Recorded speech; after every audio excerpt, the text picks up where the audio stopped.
한마디로 말해서 북한의 대륙간 탄도미사일 발사 실험, 정말 그들은 핵탄두를 실어서 미국 본토로 보낼 실력을 완성했을까요? 상세히 짚어봅니다. 김용민의 뉴스 간장. 네, 오늘은 문무일 검찰총장 후보자와 이 검찰 개혁에 대해서 조금 자세하게 얘기를 해보겠습니다. 서초동 감식반장 김프로. 오늘은 김상조 위원장이 이끄는 공정거래위원회가 집단소송제를 확대 추진하기로 했다는 소식을 전해드리겠습니다. 이완배 기자의 경제의 속살. 네, 오늘은 인계쇼의 아무도 미워하지 않는 자의 죽음 함께 읽어보겠습니다. 정선태 교수의 오늘을 읽는 책. 김용민 브리핑. 잠시 후 시작합니다.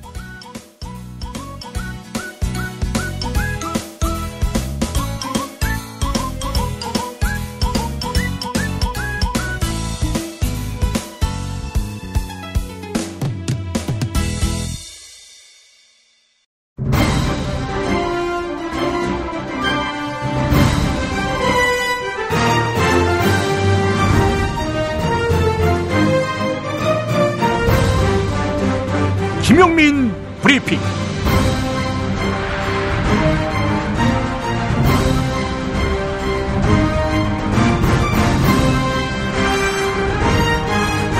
(2017년 7월 5일) 수요일입니다.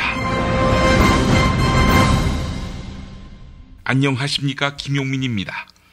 노무현 전 대통령이 박연차 씨에게서 받은 뇌물성 억대시계를 발각당할까봐 두려워서 논두렁에 던져버렸다. 결국 사실이 아닌 것으로 드러난 2009년 SBS의 이 보도를 언급하면서 어제 저는 취재했던 이승재 기자에게 누구로부터 얻은 정보인지 밝히라, 이렇게 말했습니다. 그러자 정취자 조채님은 SBS의 이 보도를 조선일보, 동아일보가 받아서 비아냥을 섞어 전했다, 이랬는데 한겨레, 경향신문도 그랬다 라고 지적하셨습니다.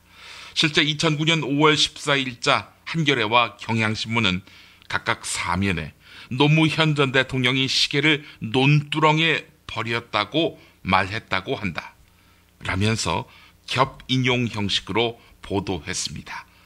자, 그렇다면 이제 저는 오늘 조선일보와 동아일보에 더해 한겨레와 경향신문까지 비난하면 될까요? 저는 불현듯 나 자신은 어땠나 하며 과거 기록을 들춰보게 됐습니다. 놀라움 반, 부끄러움 반으로 다른 언론들과 별반 다르지 않은 저를 직시하게 됐습니다. 당시 SBS 파워 FM, 이수경의 파워 FM의 조간 브리핑 코너의 고정 출연자였던 저는 2009년 5월 15일 방송에서 1억짜리 명품 시계 2개를 논두렁에 버렸다, 이런 노무현 전 대통령의 증언이 검찰에 의해 발표되면서 봉하마을이 궁지에 몰렸다, 이랬습니다. 노무현 전 대통령이 하지 않은 증언이었고 검찰은 자기들이 한 말이 아니었다고 하니 완전한 낭설을 진실인 양 둔갑시킨 최악의 브리핑을 제가 한 셈이 됐습니다. 이 지점에서 저는 어떻게 소명해야 할까요? 논두렁 시계 사건의 진위 여부를 당시에는 몰랐다. 방송 코너의 특성상 취재 보도하는 뉴스를 전한 것이 아니라 기왕에 나와 있는 뉴스를 요약 정리하는 브리핑을 한 것이니 큰 흠결이 될 수 없다.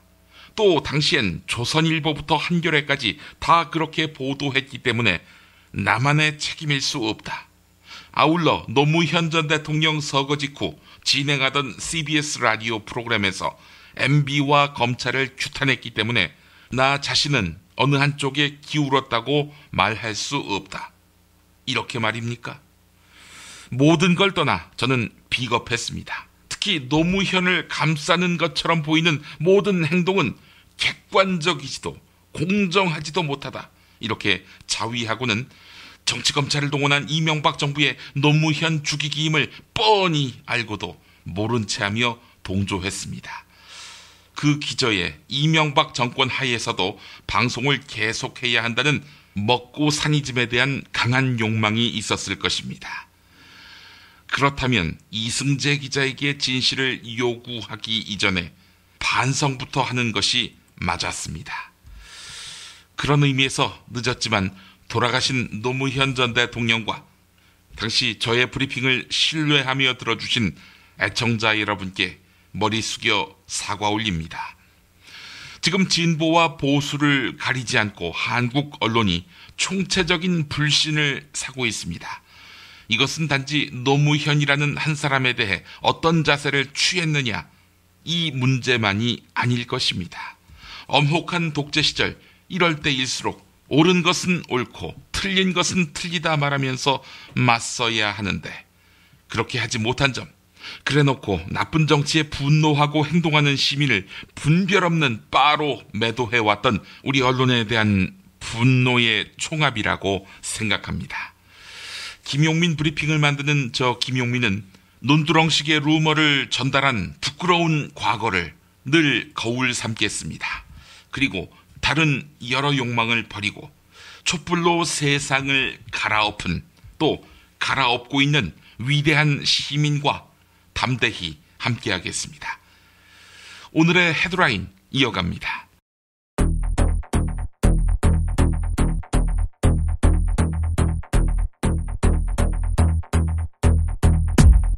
북한이 어제 대륙간 탄도미사일 ICBM을 발사했다고 주장했습니다. 북한의 ICBM 도발로 우리 정부의 대북 정책이 초반부터 시험대에 올랐는데요. 청와대 윤찬영 국민소통수석의 발언 들어보시죠. 대화라는 부분에 대해서 계속 도발로 맞선다면 이 부분에 대해서 한미 양국도 보다 강력한 제재를 가할 수밖에 없다. 그러나 청와대는 대화를 포함하는 큰 틀의 대북 정책 기조에는 변함이 없다고 밝혔습니다. 정부의 첫 검찰총장 후보자로 문무일 부산고검장이 지명됐습니다. 특별수사 경험이 많은 검사, 즉 특수통으로 알려진 문무일 후보자는 검찰도 수긍할 수 있는 무난한 인사라는 평가입니다. 또한 문무일 후보자는 평소 검찰개혁에 대한 뚜렷한 소신이 있다고 알려져 검찰개혁과 조직 안정을 동시에 고려한 카드라는 분석입니다. 자유한국당이 안보 관련 상임위인 국방위원회와 외교통일위원회, 정보위원회를 제외한 나머지 국회 상임위원회를 보이콧했습니다. 자유한국당 정우택 원내대표는 김상곤 사회부총리 겸 교육부 장관을 임명한 데 대한 조치라고 밝혔는데요. 이에 따라 추가 경정 예산안과 정보조직법 심의에 빨간불이 켜졌습니다. 어제 국민의당 조성은 전 비상대책위원회 위원이 검찰에 출석했습니다. 조성은 전 비대위원은 지난달 24일 이유미 씨가 제보 조작 사실을 가장 먼저 털어놓을 인물인데요. 이유미 씨와 말이 엇갈리는 이준서 전 국민의당 최고위원도 어제 검찰에 다시 소환됐습니다. 검찰은 윗선 개입 여부를 확인하는데 수사력을 모으고 있습니다.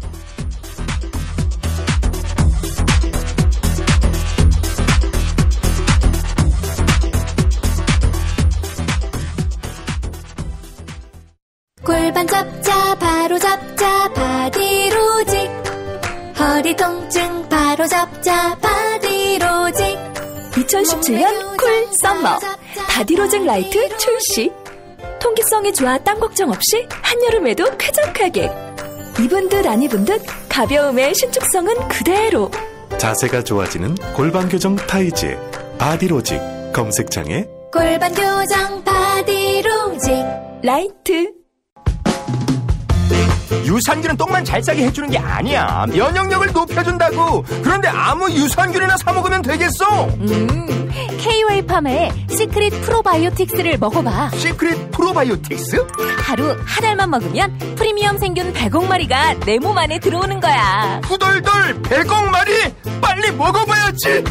네이버에서 KOA팜을 검색하시거나 EJ몰에서 찾아주세요. 문의 전화는 010-5220-7924. 스페이드 퀴즈입니다. 돌잔치, 채순잔치, 가게홍보, 체육대회, 창사기념일. 정답! 기념품! 문제를 끝까지 들으셔야죠. 이럴 때 사용하는 판촉물이나 기념품, 답례품, 단체 선물 등을 취급하는 전문업체로서 국민을 위해 제대로 일하는 언론과 정당의 후원을 하는 판촉물 전문업체는 어디일까요? 정답! 네피알! 네? 어디라고요? 네피알! NPR! 네, 정답입니다. 판촉물이나 단체 선물이 필요할 때 이왕이면 우리 편 회사 네피아를 찾아주세요. 인터넷 검색창에 네피아를 치시거나 032-519-4800으로 전화주시면 친절하게 상담해드립니다. 그런데 상품은 뭔가요? 네피아를 가서 고르세요. 3만 가지가 넘는 물품이 있어요.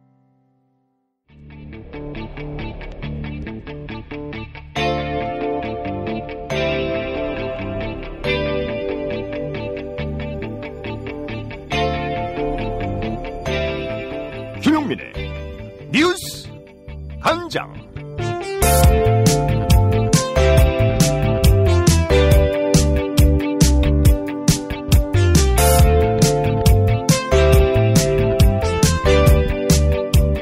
북한이 어제 대륙간 탄도미사일 발사에 성공했다, 이렇게 주장했습니다. 대륙간 탄도 로켓 화성 14형 시험 발사에 성공했다, 이렇게 밝힌 것인데요. 청와대 관계자는 북한이 발사한 미사일이 대륙간 탄도미사일, 즉 ICBM인지 확인하려면 며칠이 더 걸릴 것이라고 설명했습니다. 북한의 조선중앙TV 발표 들어보시죠. 조선민주주의인민공화국 국방과학원 보도.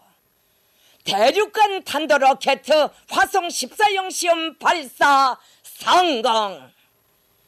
조선노동당 위원장이시며 조선민주주의인민공화국 국무위원회 위원장이시며 조선인민군 최고사령관이신 우리 당과 국가 군대의 최고령도자 김정은 동지의 전략적 결단에 따라 조선민주주의인민공화국 국방과학원 과학자 기술자들은 새로 연구 개발한 대륙간 탄도로켓 화성 14형 시험 발사를 성공적으로 진행하였다. 대륙간 탄도로켓 화성 14형은 저체 106 2017년 7월 4일 오전 9시 우리나라 서북부 지대에서 발사되어 예정된 비행 궤도를 따라 39분간 비행하여 조선동해 공해상에 설정된 목표 수역을 정확히 타격하였다. 시험 발사는 최대 고각 발사 체제로 진행되었으며 주변 국가들의 안전에 그 어떤 부정적 영향도 주지 않았다. 대륙간 탄도로켓은 정점 고도 2802km까지 상승하여 933km의 거리를 비행하였다. 우리 당과 국가 군대의 최고령도자 김정은 동지께서 대륙간 탄도로켓 화성 14형 시험 발사 과정을 현지에서 몸소 관찰하시고 그 빛나는 성공을 세계 만방에 장엄히 선언하시었다. 문재인 대통령은 어제 국가안전보장회의 NSC에서 무책임한 도발을 강력히 규탄한다며 북한을 강하게 비판했습니다. 문재인 대통령이 오는 6일 독일 초청연설에서 대북 정책 방향을 제안할 예정인데 북한의 탄도미사일 실험이 어떤 영향을 미칠지도 관심이 모아집니다. 대통령 연설문 작성에 관여한 한 인사는 대북 정책과 관련해 한반도 비핵화와 평화체제, 새로운 경제 지도 등을 축으로 삼아서 독트린 형태로 제안하게 될 것이다, 이렇게 말했습니다. 한겨레 보도였습니다. 북한이 ICBM 발사 실험, 즉 대륙간 탄도미사일 발사 실험을 성공했다, 이렇게 주장한 것은 한미 정상회담에 대한 대응 메시지로 읽힙니다. 김창수 코리아 연구원장은 전략 도발을 통해서 미국과 직접 단판을 짓겠다는 의도라고 풀이했습니다. 북한 입장에서는 핵 억지력을 완성해서 핵 보유국 지위를 기정사실로 한 상태에서 자기들이 우위에 서서 협상에 나서려는 의도일 수 있습니다. 하지만 북한의 의도와 관계없이 UN 안보리를 중심으로 한 국제사회의 대북 제재는 더욱 강화할 수밖에 없게 됐습니다. 한겨레 보도였습니다. 북한의 주장대로 ICBM 시험 발사에 성공했다면 미국 트럼프 행정부의 부담은 더욱 커질 수밖에 없는데요. 참여정부 안보정책수석실 행정관 출신인 김창수 코리아 연구원장 역시 미국이 북한 북한과 비밀 접촉을 시도할 것이라고 전망했습니다. TBS 라디오 색다른 시선 김종배입니다. 들어보시죠. 우선은 그런 것들을 충분히 예감할 수는 있습니다. 왜냐하면 미국 입장에서 가장 먼저 ICBM의 우려를 표명했던 건 2011년도입니다. 오래됐네요. 예, 2011년도에 당시 미국의 게이츠 국방장관이 1월 달에 중국을 방문했습니다. 네. 그래서 5년에서 10년 후에 북한이 미국 본토를 위협할 수 있는 ICBM을 개발할 수 있다고 말했습니다. 그런데 대체적으로 된 겁니다. 그대로. 네네네. 이제 지금 6년 됐으니까요. 그리고 작년부터 북한이 굉장히 빈번하게 미사일 실험을 했습니다. 근데 작년부터 올해까지 북한이 미사일 실험을 한 것을 보면 세 가지입니다. 첫째는 엔진의 성능을 굉장히 높이는 실험을 했습니다. 두 번째로는 사정거리를 연장하는 그런 실험을 했고요. 세 번째로는 대기권 밖으로 날아갔다가 다시 대기권 안으로 들어오는 기술이 굉장히 어려운데 재진입 기술이라고 합니다. 이 실험을 했습니다. 이미 작년부터 올해까지 그런 실험을 했기 때문에 그리고 올해 5월 15일 날 한 6,000km 정도까지 날아가는 미사일을 발사했습니다. 예. 그래서 조만간에 대륙간 탄도미사일 개발할 거라고 예측은 할 수 있었습니다. 그렇지만 한미 양 정상들이 대륙간 탄도미사일을 북한이 발사했을 경우에 구체적으로 어떤 것을 할 것까지는 합의를 못할 것입니다. 할 경우에는 단호하게 대처한다는 정도 언론적인 이야기를 했을 것이고요. 네. 이제 구체적인 이야기는 지금 미국 내부에서 제가 추측하건대 백악관과 미국 국방부와 국무부에서 북한의 대륙간 탄도미사일이 미국 본토를 위협하는 상황에 직면한 것을 대비하기 위한 태스크포스 이런 것들을 만들어가지고 대책을 세울 겁니다. 이제 대책을 세울 거다. 그러겠죠. 예. ICBM 쏘아 올린 다음에 미국발 뉴스를 보니까 트럼프가 뭐 중국을 통해서 더 압박을 하겠다. 이런 이야기를 했다고 그러는데 그럼 이건 뭐 그렇게 뭔가 무게를 둘 발언은 아니라고 보면 되는 걸까요? 그렇죠. 이미 이제 압박은 하겠죠. 이제 7월 달에 G20가 있으면 거기서 G20에서 막 압박을 할 텐데 트럼프 입장에서는 중국을 통해서 압박을 시도하려고 했는데도 불구하고 별로 나아진 게 없어요. 그렇죠. 그렇기 때문에 단기적으로는 트럼프는 강경한 메시지를 던지면서 압박을 할 겁니다. 그러나 그 태스크포스를 만들어가지고 거기서 결국은 뭐겠습니까? 역사적으로 보더라도 회담입니까? 북한하고 비밀 접촉을 하겠죠. 그렇게 된 거. 그런 시나리오를 지금 그리시는 조금 거군요. 당장은 그렇지 않겠지만은 물밑에서 그런 작업이 진행될 겁니다. 익명의 합동참모본부 관계자는 북한이 발사한 화성 14형 미사일의 정점 고도에 대해 2,500km 이상이라고 확인했습니다. 전문가들은 같은 미사일이 표준 궤도로 날아가면 최대 6,700km의 거리에 도달할 수 있을 것이라고 추정했습니다. 통상 사거리 5,500km 이상인 미사일을 ICBM이라고 하는 만큼 화성 14형을 ICBM으로 분류하는 데는 손색이 없습니다. 그러나 북한 주장대로 미국 본토를 타격할 수 있느냐? 이 점은 의문입니다. 북한의 원산을 기점으로 가장 가까운 미국 서해안의 시애틀이 7,900km나 됩니다. 하와이도 7,000km 남짓 떨어져 공격이 어렵습니다. 한겨레 보도였습니다. 문재인 대통령과 도널드 트럼프 미국 대통령의 정상회담 공동 성명에는 전시작전권 반환에 대한 내용이 포함되어 있습니다. 한국군으로의 조속한 전시작전권 반환을 협의한다는 것인데요. 이에 대해 문정인 대통령 통일외교안보 특별보좌관은 동맹의 정상화라고 표현했습니다. TBS 라디오 김어준의 뉴스공장 들어보시죠. 트럼프 대통령은 상당히 공세적인 분 아닙니까? 예. 반면에 우리 문재인 대통령은 상당히 차분하고 진지한 분이고, 저는 처음부터 그렇게 봤습니다. 이런 성격이 가령 저 자신도 상당히 공세적인 사람이거든요. 제가 좋아하는 분들은 또 상당히 차분하고 진지한 사람을 또 좋아하거든요. 그러니까 그런 점에서 문재인 대통령과 트럼프 대통령 사이에 음양이 조화가 있을 수 있다라고 봤던 거거든요. 이번에 근데 특히 트럼프 대통령은 상당히 자기 자신을 절제하면서 우리 문재인 대통령을 아주 정중하게 대한 것 같아요. 이유는 간단한 것 같습니다. 트럼프 대통령 입장에서도 이번 정상회담이 성공적인 걸 원했기 때문이죠. 왜냐하면 그동안 이제 우리 트럼프 대통령이 동맹국들에 대해서 상당히 어려운 시간들을 주는 사례가 있곤 했었는데, 그거에 대한 또 미국 국내의 비판도 있고 했기 때문에 가급적 문재인 대통령과의 정상회담을 성공적으로 이끌겠다라고 하는 본인 스스로의 의지도 있었다고 봅니다.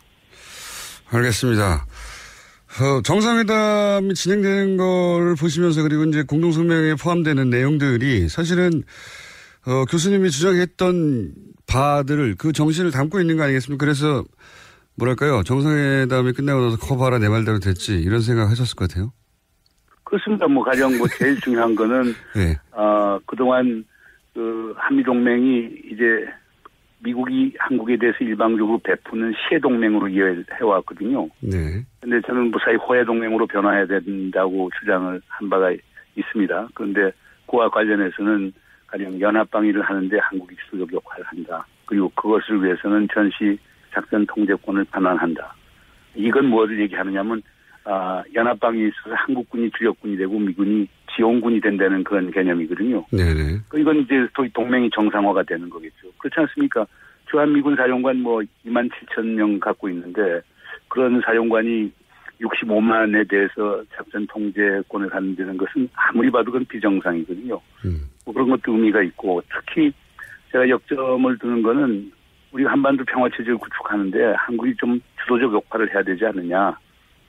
그런데 그것도 공동성명에 들어가 있어서 그런 점에서는 제가 생각한 대로 많은 게 이루어진 것 아닌가 이렇게 생각합니다.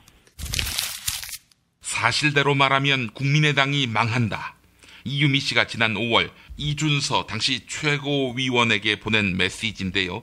이에 대해 국민의당 진상조사단장 김관영 의원도 이건 이해가 안 된다고 해명했습니다. CBS 라디오 김현정의 뉴스쇼 1부입니다.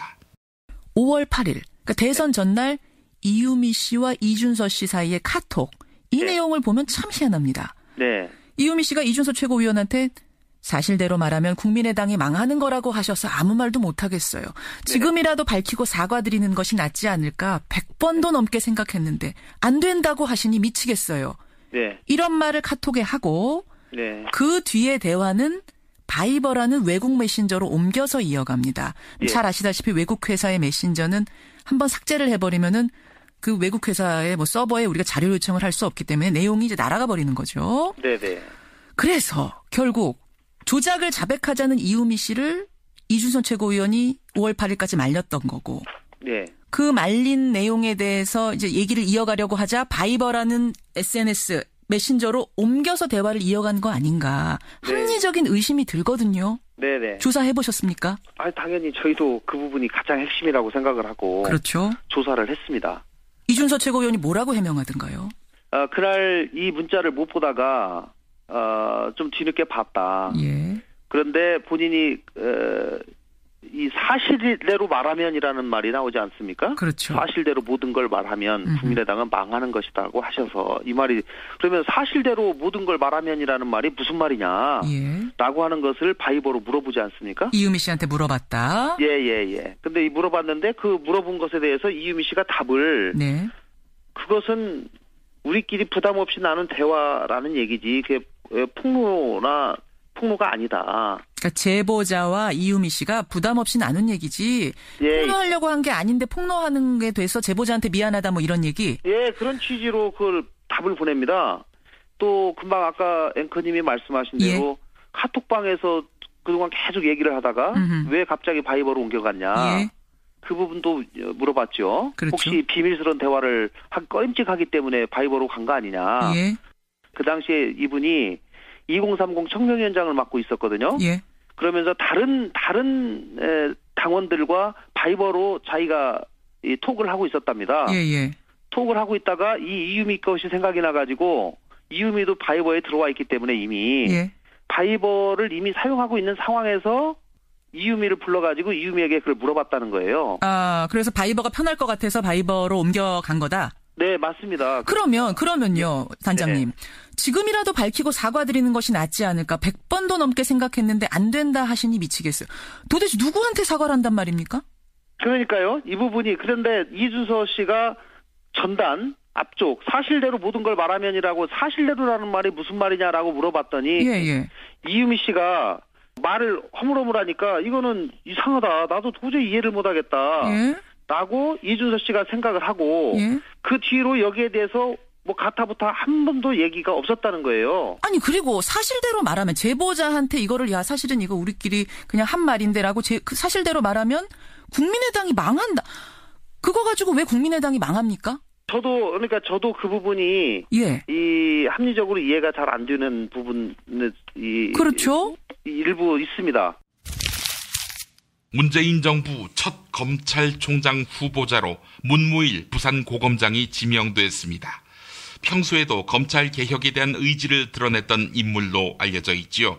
문무일 후보자는 검찰 개혁은 국민의 열망이라고 지명 소감을 밝혔습니다. 들어보시죠. 엄중한 시기에 막중한 책무를 맡게 돼서 책임감이 무겁습니다. 무엇보다 국민들께서 원하시는 것, 그다음에 형사사법 분야 종사하시는 분들께서 생각하고 계시는 것, 우리 시대 정신이 바라는 것을 성찰하고 또 성찰해서 국민을 위하여 좋은 결과가 나올 때까지 노력하겠습니다. 박상기 장관, 네, 맞습니다. 박상기 장관 후보자께서 검찰 개혁 방안 말씀하셨는데 거기에 대해서 어떻게 생각하시는지? 검찰 개혁 관련돼서 지금 현재까지 문제가 논의가 이루어져 온 경위하고 발단을 잘 이해하고 있습니다. 국민들께서 좀 더 좋은 나라, 부패 없는 나라를 만들고자 하는 열망이 반영된 결과라고 생각합니다.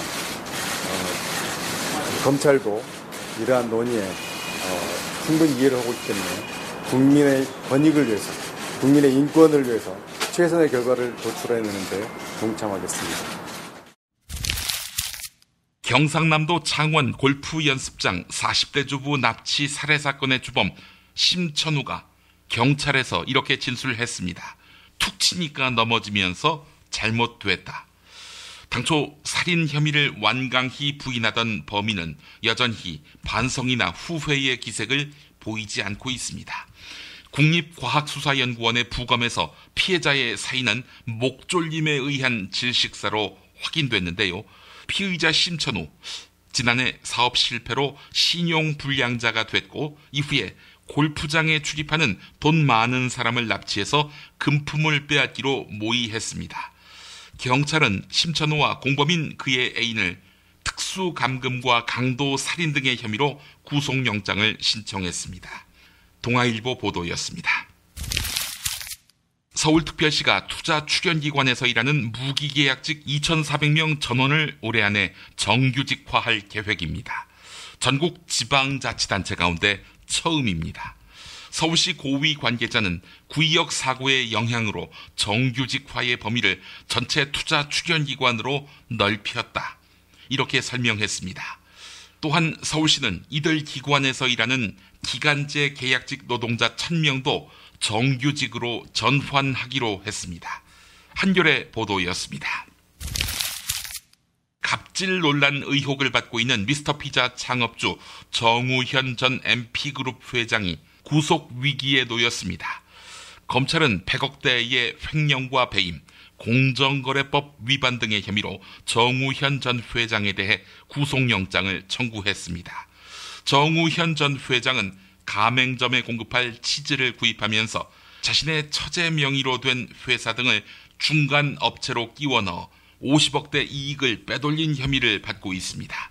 또한 이에 항의하며 가맹점을 탈퇴한 업자들이 치즈를 구입하지 못하게 방해하고 인근의 직영점을 개설해서 저가 공세로 보복 출점을 감행한 혐의도 있습니다. 동아일보 보도였습니다. 여자 골프 세계 랭킹 1위인 유소연의 아버지 유모 씨가 밀린 세금 3억여 원을 16년 만에 완납했습니다. 하지만 유 씨는 세금 완납을 전후로 담당 공무원을 위협하거나 욕설이 담긴 문자를 보내 논란이 되고 있습니다. 서울시 담당 공무원이 유 씨가 세금을 납부하자 그동안 고생하셨습니다라고 문자를 보내니까 유 씨는 X 같은 소리라는 욕설로 응답했습니다. 심지어 세금 완납 직전에는 그 공무원에게 출근할 때 차 조심하라 이러면서 위협으로 비칠 수 있는 문자를 보냈습니다. 유 씨는 또 국민권익위원회에 시효 만료로 없어져야 할 세금을 서울시가 받아냈다는 내용의 고충 민원도 접수했습니다. 국민일보 보도였습니다. 다음 주 수요일이 초복이지요. 그런데 올해 초복 삼계탕에는 찹쌀밥을 구경하기 힘들 것 같습니다. 일부 곡물 유통 상인들이 사재기와 매점 매석을 통해 찹쌀 가격을 올리고 있기 때문입니다. 여기에 롯데마트와 이마트, 롯데슈퍼, GS25 등 대기업 기반의 소매점들이 중간 상인들을 대상으로 납품 가격을 후려치며 폭리를 취하고 있습니다. 게다가 대형 소매점들은 초복을 앞두고 가격을 더 올릴 계획인 것으로 알려졌습니다. 농림축산식품부는 찹쌀 사재기와 매점 매석 행위에 대해 강력하게 조치하겠다, 이렇게 밝혔습니다. 노컷뉴스 보도였습니다. 이청현 인천교육감이 뇌물 3억을 받은 혐의로 1심에서 징역 8년이 선고됐는데 사건의 핵심 진술자가 법정에서 검찰의 회유로 허위 진술을 했다, 이렇게 밝혀 파장이 예상됩니다. 뇌물 혐의로 함께 기소된 박송철 전 국장은 검찰 신문 과정에서 3억은 자신이 빌린 돈이라고 진술했는데 박송철 전 국장에 의하면 이 과정에서 수사관이 뇌물로 인정하면 선처해주겠다, 이렇게 회유했다는 것입니다. 실제 지난해 8월 네 번째 조사부터 박송철 전 국장은 이득 본 사람이 이청현 교육감이기 때문에 책임을 져야 한다, 이러면서 뇌물이라고 말을 바꿨습니다. 이에 대해 당시 수사팀 관계자는 회유 사실을 부인하며 다른 뇌물 받은 증거들이 있다고 반박했습니다. 한겨레 보도였습니다.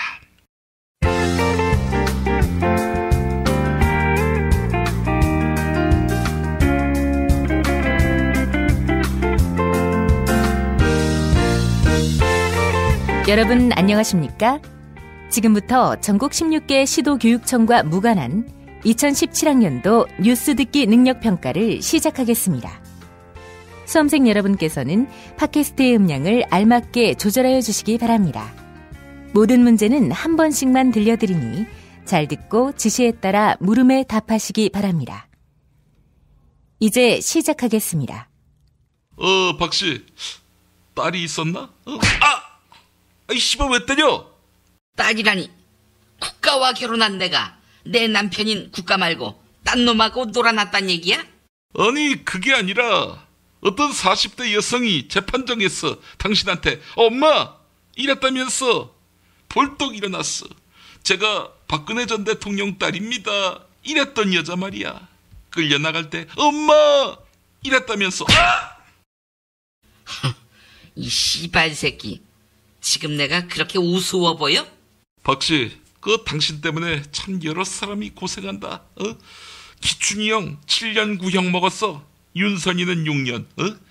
당신이란 사람이 없었다면, 당신과 만나지 않았다면 과연 그 굳은 꼴을 당했을까? 다 서울대 법대 나와서 남부럽지 않게 출세가도를 달리던 당신은 이제나 저제나 그 두 사람에 대해서 일말의 책임을 못 느끼나? 지금 블랙리스트 이야기하는 것 같은데 그거 작성하라고 내가 지시했다는 증거 대파 이 존만아.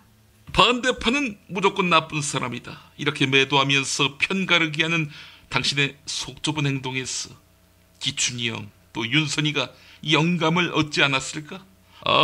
나도 그렇게 해야 각하에게 신임받는구나, 이러면서 말이지.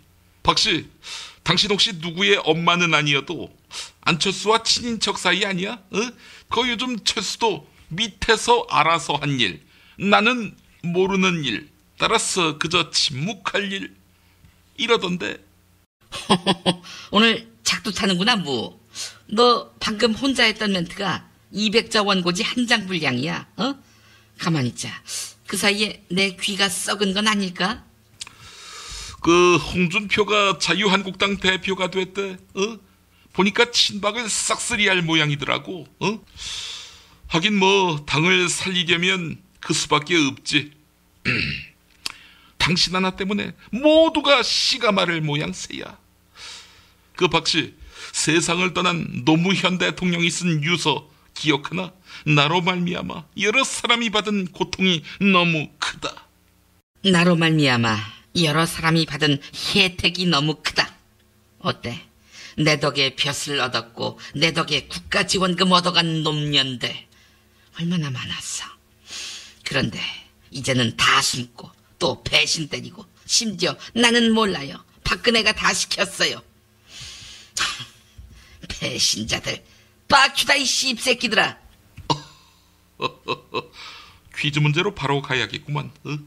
자, 정부가 평창 동계올림픽에 북한과 단일팀을 추진하고 있어요. 하지만 북한은 코웃음도 보이지 않고 있고요. 정부가 추진하는 단일팀 종목, 여자 부문 이 종목은 무엇일까? 박씨, 이 운동이 뭔지 아나? 알지. 1번 새마을 운동, 2번 승마, 3번 아이스하키, 4번 하품 체조, 5번 키스, 아니 스키.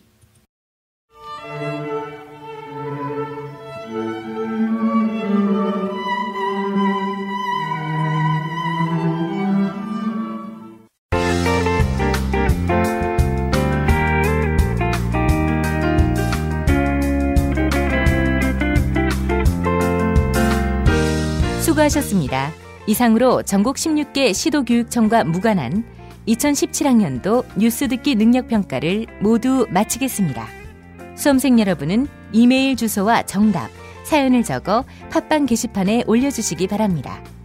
당첨자는 2부 마지막 순서에서 발표하겠습니다. 뉴스 듣기 능력평가를 마칩니다. 야, 너 홍어 판다 그랬지? 팔지. 근데 홍어가 진짜 그렇게 몸에 좋아? 아니, 끝내준다니까. 우리 엄마 관절염인데? 홍어. 나 숙취는? 홍어. 마누라 다이어트는? 홍어. 큰 이모 변비? 홍어. 작은 형 소화불량은? 홍어. 여동생 피부? 홍어. 큰 누나 주름? 홍어. 명절 때 선물은? 홍어라니까. 근데 비싸지? 별나 싸고 열나 맛있는 홍어가 있다니까. 어디? 알싸한 홍어. 1599-6456.com 혹은 1599-6456 전화 주문도 가능합니다. 다이어트는 결국 먹는 게 문제다! 걱정 마세요. 다이어트 전문샵 비타샵에서 빼요빼요 다이어트 캡슐이 나왔습니다. 빼요빼요 다이어트가 뭐예요? 동해 홍게에서 추출한 키토올리고당과 가르시니아 열매 추출물로 만든 체지방 감소에 도움을 주는 건강기능 식품입니다. 1522-6648 혹은 비타샵을 검색해주세요. 그거 알아? 박대리가 군뱅이를 먹는다며? 홍보팀 오과장도 군뱅이를 먹는다는데? 우리 회사 유명 애주가는 다 먹네? 군뱅이를 먹는 게 아닙니다. 술친굼을 먹는 겁니다. 한의사가 인정하는 간에 좋은 국산 군뱅이. 거기에 헛개, 강황, 울금까지 애주가들의 핫 아이템이 모두 들어갔습니다. 후기가 좋은 이유가 있습니다. 술친굼. 네이버에 술친굼을 검색하세요. 친구 술친굼. 서초동 감식반장 김프로.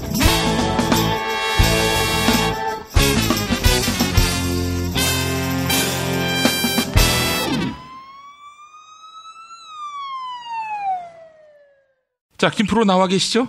네, 안녕하세요. 김프로입니다. 예. 제가 어제 소병철 검찰총장 가능성 매우 높다. 이렇게 이야기했다가 개망신을 당했습니다. 이게 말이죠. 여러분들께 좀 소상히 말씀드리면 우리 김프로가 뭘 소상히 말씀드려. 여기까지 소병철이 가능성이 높다 이렇게 얘기를 해가지고 이거 모처럼 또 광을 팔 수가 있겠구나 해가지고 내가 점친 것처럼 이렇게 했는데 아주 확실하게 제가 낚였습니다. 예, 네가 인간인가 싶습니다. 예. 이런 걸 두고 이제 사필 규정이라고 하죠. 사필 규정? 숟가락 얹었다가 숟가락을 빤맞은 격인데. 요 정도의 그 소소한 재미거리는 또 던져드려야 되지 않겠습니까? 이렇게 낚였네. 야, 여러분, 천하의 사기꾼 김프로 말 반만 믿으십시오. 예. 자, 그래서 이제 문무일 검찰총장 후보자가 이제 지명이 됐어요. 예. 어제 이제 뭐 후보로 선거가 됐던 4명에 대해서 각각 이렇게 설명을 드렸었는데 오늘은 문무일 후보자에 대해서 좀 자세하게 한번 얘기를 해드릴까 하는데요. 예. 1961년생이고 광주 출신입니다. 네, 그래서 사법연수원으로는 18기고요. 직전 김순환 검찰총장이 16기였으니까. 예. 그리고 이제 한참 시끄럽게 막 유명했던 최재경, 홍만표 뭐 이런 분들이 이제 17기거든요. 예. 그러니까 그 분들보다 한 기수 아래고 우리 세간을 떠들썩하게 했고 지금도 떠들썩하게 하고 계시는 우리 우병우 전 민정수석이 19기니까 예. 그 사이에 위치했다 이렇게 보시면 될 것 같고요. 대구지검에서 이제 검사 생활을 시작해가지고 전통적인 특수통 검사입니다. 2004년에는 대표적으로 그 참여정부 때 대통령 측근 비리 의혹 사건의 특검 파견도 됐었고요. 예. 그 뒤에 이제 대검에서 쭉 근무를 하면서 뭐 중수 일과도 있었고 특수 일부장도 했었고 예.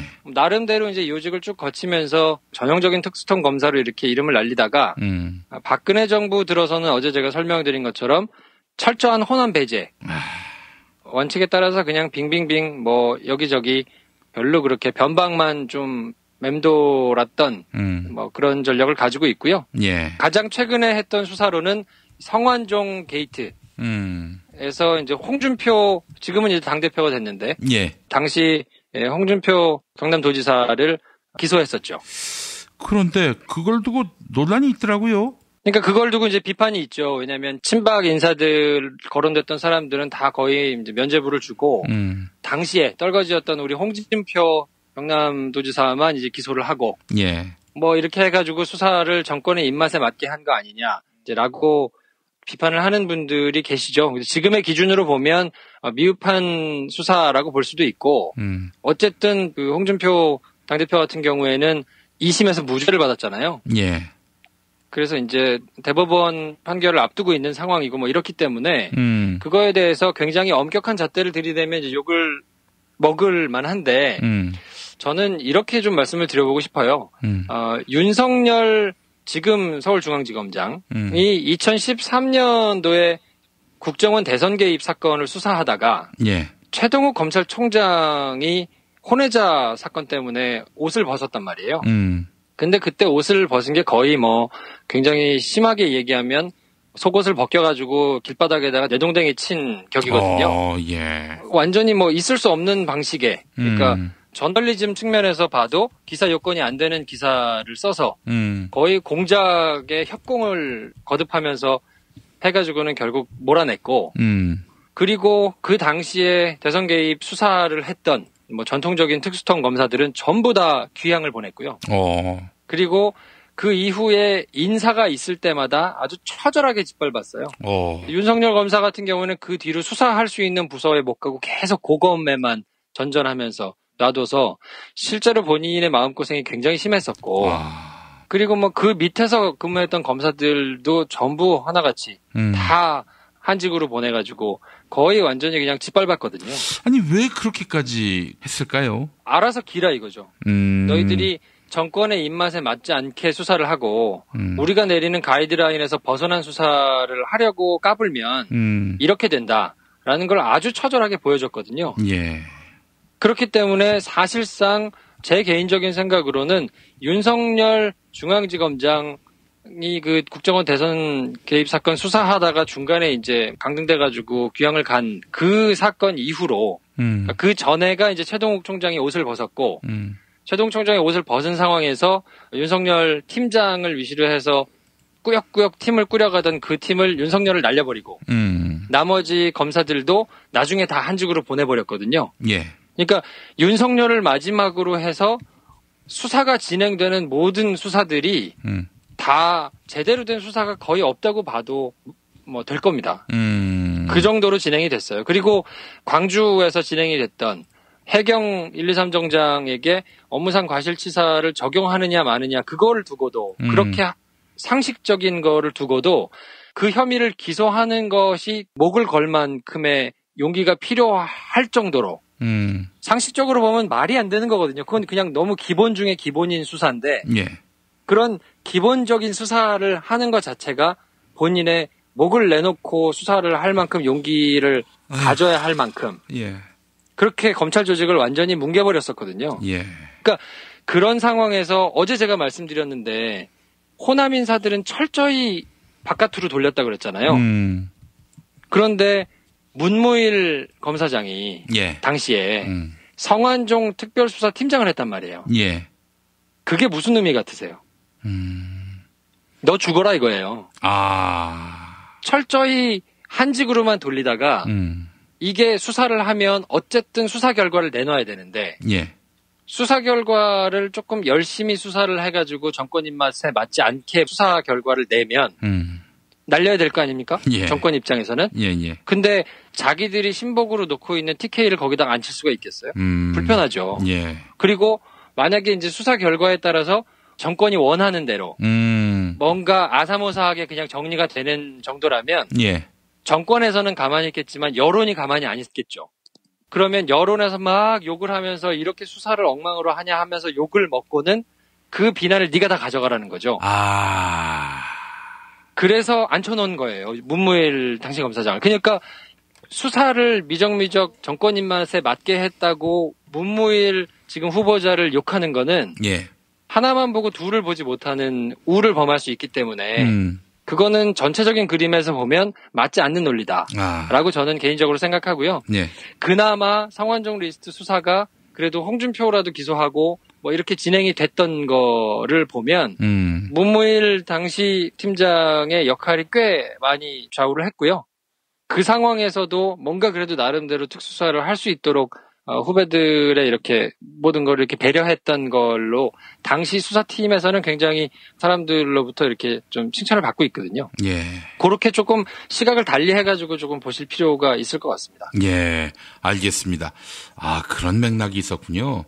아니, 사실 그 성완종 리스트 수사 외에는 이 양반이 딱히 비판받는 대목이 없어요. 평소에 자기 관리를 굉장히 잘하시는 분이거든요. 그리고 이제 본인이 검찰 내부에서 호남 출신이라는 것 자체가 네. 그렇게 좋은 출신은 사실 아니거든요. 그러니까 늘 언제나 자기가 정권이 바뀌면 이제 공격당할 수 있다라는 생각을 가지고 있고 또 성정 자체가 워낙 유하기도 하고 사람이 굉장히 좋습니다. 젠틀하고. 예. 근데 이제 심지는 굉장히 고든 분이어가지고 강단이 있고 그래서 뭐 정말 전형적인 실력 있는 특수통 검사라고 볼 수 있고요. 지금 문재인 정부가 어저께 말씀드린 대로 이제 기획통, 공안통, 첫 여성 검사, 그리고 이제 특수통 이렇게 각각 4명을 추천하고 그 중에서 특수통 검사를 뽑았다는 얘기는 예. 문재인 정부가 지금 가지고 있는 검찰 개혁 내지는 검찰 조직을 관리하는 데 있어서 우선순위를 어느 정도 엿볼 수 있는데요. 그 중에 가장 큰 거는 최순실 게이트를 잘 마무리하겠다. 라는 의지가 좀 있다고 보여집니다. 왜냐하면 지금 사실상 특수부를 가지고 있는 곳이 옛날에는 대검찰청의 총장 직속으로 중앙수사부, 그러니까 중수부가 있었는데 지금은 중수부가 없어졌잖아요. 예. 그러니까 총장이 직할 부대로 가지고 있는 조직은 없단 말이에요. 그러니까 가장 큰 규모의 특수수사를 할 수 있는 거는 윤석열 중앙지검장 휘하에 이제 특수부들이 있는데 예. 만약에 특수수사의 궤를 잘 모르는 사람이 총장으로 앉아 있으면 윤석열 혼자서 이 모든 것을 다 거머쥐고 가기에는 조금 버거울 수 있거든요. 예. 그렇기 때문에 특수수사를 정말 잘 아는 사람이 손발을 맞춰서 최순실 게이트의 나머지 이런 것들을 좀 단단히 수사를 하라는 일종의 사인일 수도 있고요. 예. 그리고 또 이거는 뭐 천박한 영어로 일타쌍피라고 하는데 지금 107석이나 가지고 있는 자유한국당의 당대표가 우리 홍준표 대표가 되셨잖아요. 예. 근데 이분의 비위 사실을 가장 속속들이 알고 있는 분이 문무일 후보자거든요. 그렇죠. 예. 그래서 실제로 2심에서 무죄가 나왔을 때 예.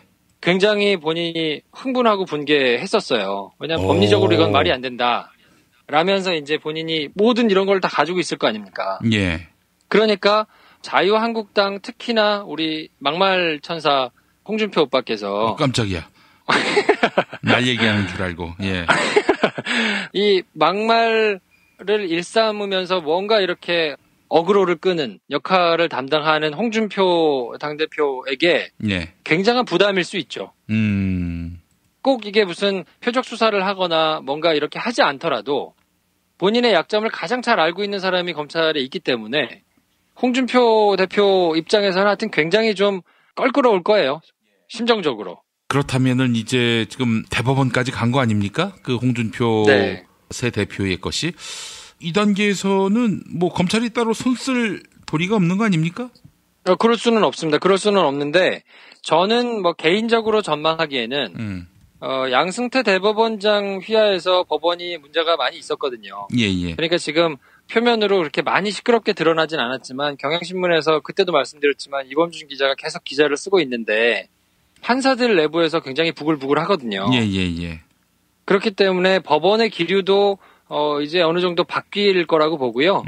그러면 파기환송이 될 가능성이 저는 상당히 높다고 봅니다. 야, 파기환송되면 이건 뭐 자유한국당이 빅엿을 먹는 셈이 되는 거 아닙니까? 그렇죠. 근데 아마 홍준표 대표는 그게 가장 지금 신경이 쓰일 거고요. 그렇게 해서 파기환송이 된다고 하면 그 재판의 공판 담당을 공소유지를 어쨌든 검찰에서 하거든요. 예. 근데 그 맥락을 잘 꿰고 있는 사람이 문무일 후보자이기 때문에 파기환송된다고 하면 그 뒤에 돌아와서 대법원에서 유죄 취지로 파기환송을 한 것을 다시 무죄로 해가지고 법원이 올리는 경우는 잘 없거든요. 예. 그런 경우는 거의 없다고 보시면 됩니다. 그렇기 때문에 정치 생명이 사실은 끝날 수도 있고 예. 뭐 그렇다고 한다면 지금 홍준표 대표 입장에서는 아주 고민이 많을 겁니다. 아, 이런 흐름이 있었군요. 홍준표 대표로서는 본인이 당대표가 된 날, 그 이튿날에 문무일 씨가 검찰총장 후보자가 된 상황. 매우 불쾌하겠어요. 그렇죠. 그리고 2004년에 기억하시는 분들이 있을지 모르겠는데, 예. 당시 노무현 대통령 측근 비리 의혹 사건에 이제 그 문무일 당시 부장검사가 이제 수사를 할 때, 예. 양도성 예금 증서를 하나 가지고, 그러니까 일종의 제보를 하러 갔었어요. 아, 이게 측근 무슨 저 비리에 관련된 CD다, 뭐 이러면서 이제 들고 갔다가. 아, 홍준표가? 네네네, 그렇죠. 그래서 직접 당시에 문무일 부장검사한테 그걸 갖다 줬어요. 이게 범죄 혐의가 있는 뭐 이런 거니까 수사를 해주시라 이러면서 갔는데. 예. 거기서 굉장히 세게 면박을 먹었어요. 뭐라 그랬냐면. 예. 이거 위조된 겁니다. 예. 뭐 이런 거는 가져오실 필요 없습니다. 예.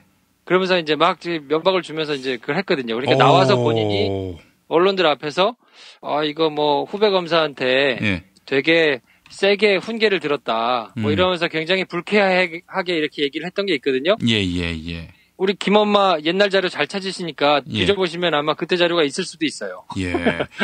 아이고, 이거 아주 재밌는 내용이네요. 몰랐습니다, 제가. 그러니까 아무래도 그 문무일 후보자하고는 그렇게 좋지 않아요.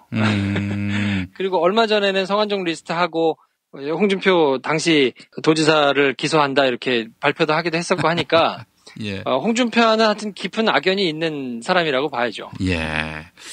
아이고, 알겠습니다. 오늘 아주 재밌는 말씀을 많이 해주시네요.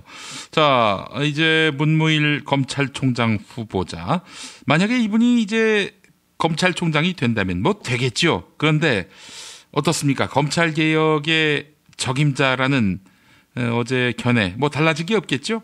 그럼요. 그리고 지금 문재인 정부에서 문무일 검찰총장 후보자에게 바라는 바는 아까 말씀드린 대로 이제 특수수사에 정통한 사람이니까 뭐 지금 적폐 세력들에 대해서 더 수사를 해야 될 부분을 확실하게 수사를 하겠다라는 의지와 더불어서 또 한 가지 중요한 건 뭐냐면 검찰 내부가 지금 어쨌든 그래도 개혁이 필요한 조직이기는 하지만 예. 굉장히 지금 벌집이 돼 있단 말이에요. 예. 지난 정부, 지지난 정부에서 검찰을 거의 뭐 정권의 개처럼 막 부렸기 때문에 검찰 조직 자체가 굉장히 많이 자존심의 상처도 받고 생채기가 많이 나 있어요. 예. 그렇기 때문에 지금은 어쨌든 개혁을 하려면 무조건 난도질만 한다고 되는 건 아니기 때문에 검찰 내부 조직을 잘 추스러서 갈 필요가 있거든요.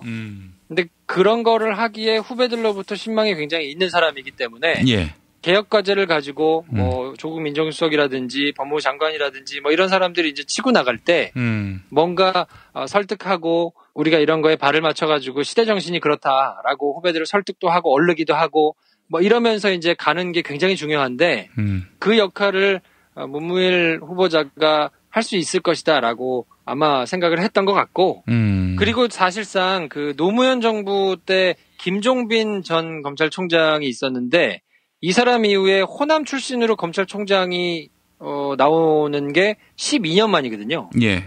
그러니까 인사적인 측면이나 여러 가지에서도 의미하는 바가 상당히 있어서 검찰 개혁을 하는 데 있어서 검찰 내부 조직을 하여튼 잘 이렇게 데리고 가는 사람으로서 제격이다라고 생각을 했을 가능성이 있어요. 왜냐하면 어제 말씀드린 대로 19기에 조희진 후보자를 만약에 올렸다고 하면 그러면 또 내부적으로 굉장히 또 반발이 있을 수 있거든요. 예. 뭐 기수도 어리니까 많은 사람들이 나가야 되고 또 여성을 이 시기에 앉혀가지고 이게 되겠느냐부터 시작해가지고 내부에서 반발하는 사람 생겨가지고 뭐 옷 벗고 또 뭐 이게 하고 나가고 막 내부적으로 정리가 잘 안 되면 검찰에서 막 시끌시끌한 거를 어떻게 잘 안 되면서 이렇게 삐걱거려서 개혁이 되겠느냐 어쩌느냐 막 이러면서 이제 저기가 안 되면 얼마나 검찰 개혁을 하는데 힘에 붙이겠어요. 근데 이제 문무일 후보자가 그런 것들을 잘 싸매고 일사불란하게 나간다고 하면 검찰 개혁을 하는 데 있어서 훨씬 쉬울 수 있기 때문에 그런저런 것들을 다 계산한 수로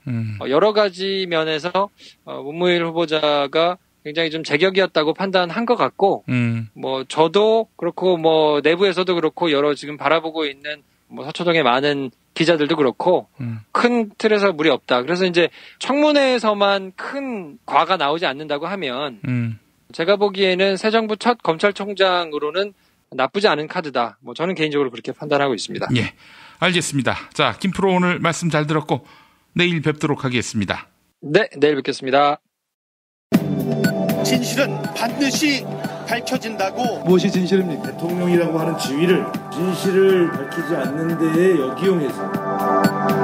김보영 아나운서가 함께합니다. 아프니까 팩트다. 안녕하세요. 아프니까 팩트다. 김보영입니다.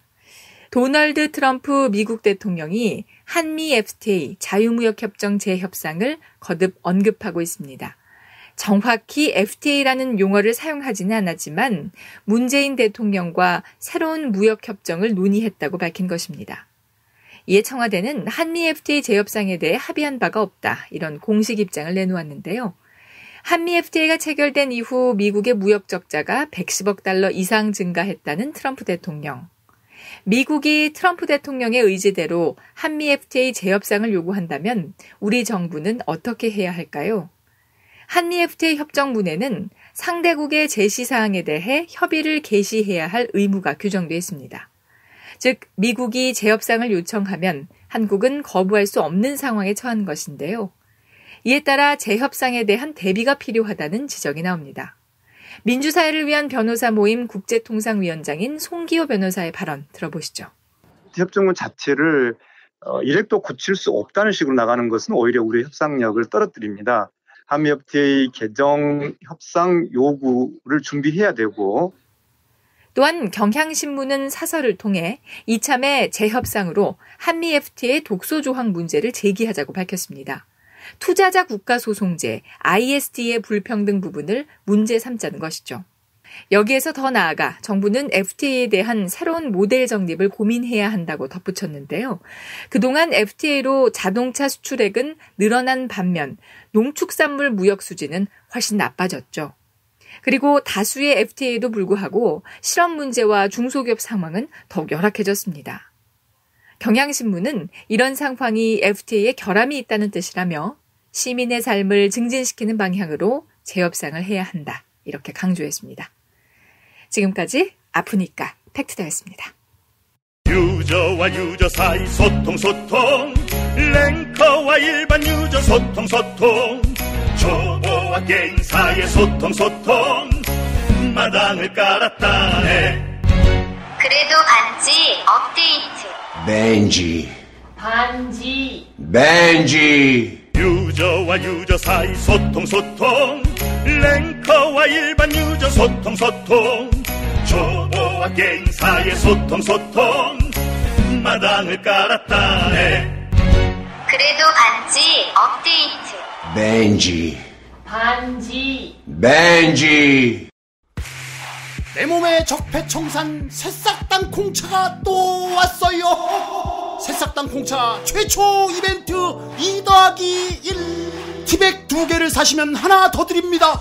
뜨거운 여름 차갑게 먹으면 더욱 좋은 맛있는 새싹 땅콩차 내 몸에 적폐청산. 인터넷 구매 전창걸몰.com 전화문의 070-8635-1288 070-8635-1288. 운전자를 위한 꿀팁 7,000원 운전자 보험 카페. 알고 계세요? 교통사고가 나면 형사합의금, 벌금, 변호사 비용 이거 자동차 보험에서는 보장 못해요. 운전자 상해까지도 책임져 드리는 7,000원 운전자 보험 카페.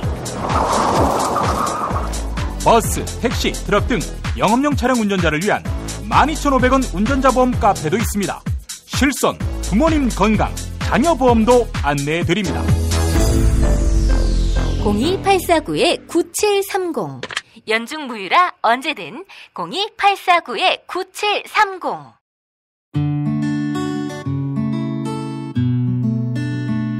당신과 내가 좋은 나라에서 그 정의로운 나라 그곳에 산다면 난 그냥 좋아서 웃기만 할 거예요. 당신의 뉴스 보좌관 김용민 브리핑.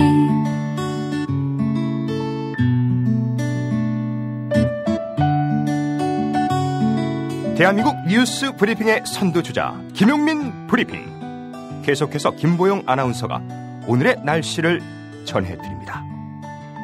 날씨를 전해드리겠습니다. 중부지방은 고기압의 가장자리에 들겠고 구름이 많겠습니다. 오늘도 남부지방과 제주도는 장마전선의 영향을 받겠는데요. 비는 오후 들어서 대부분 그치겠습니다. 경북 내륙은 대기 불안정으로 소나기가 오는 곳이 있겠습니다.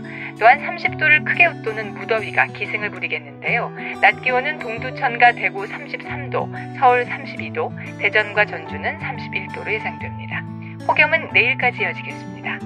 여기는 대한민국 브리핑 1번지 김용민 브리핑입니다.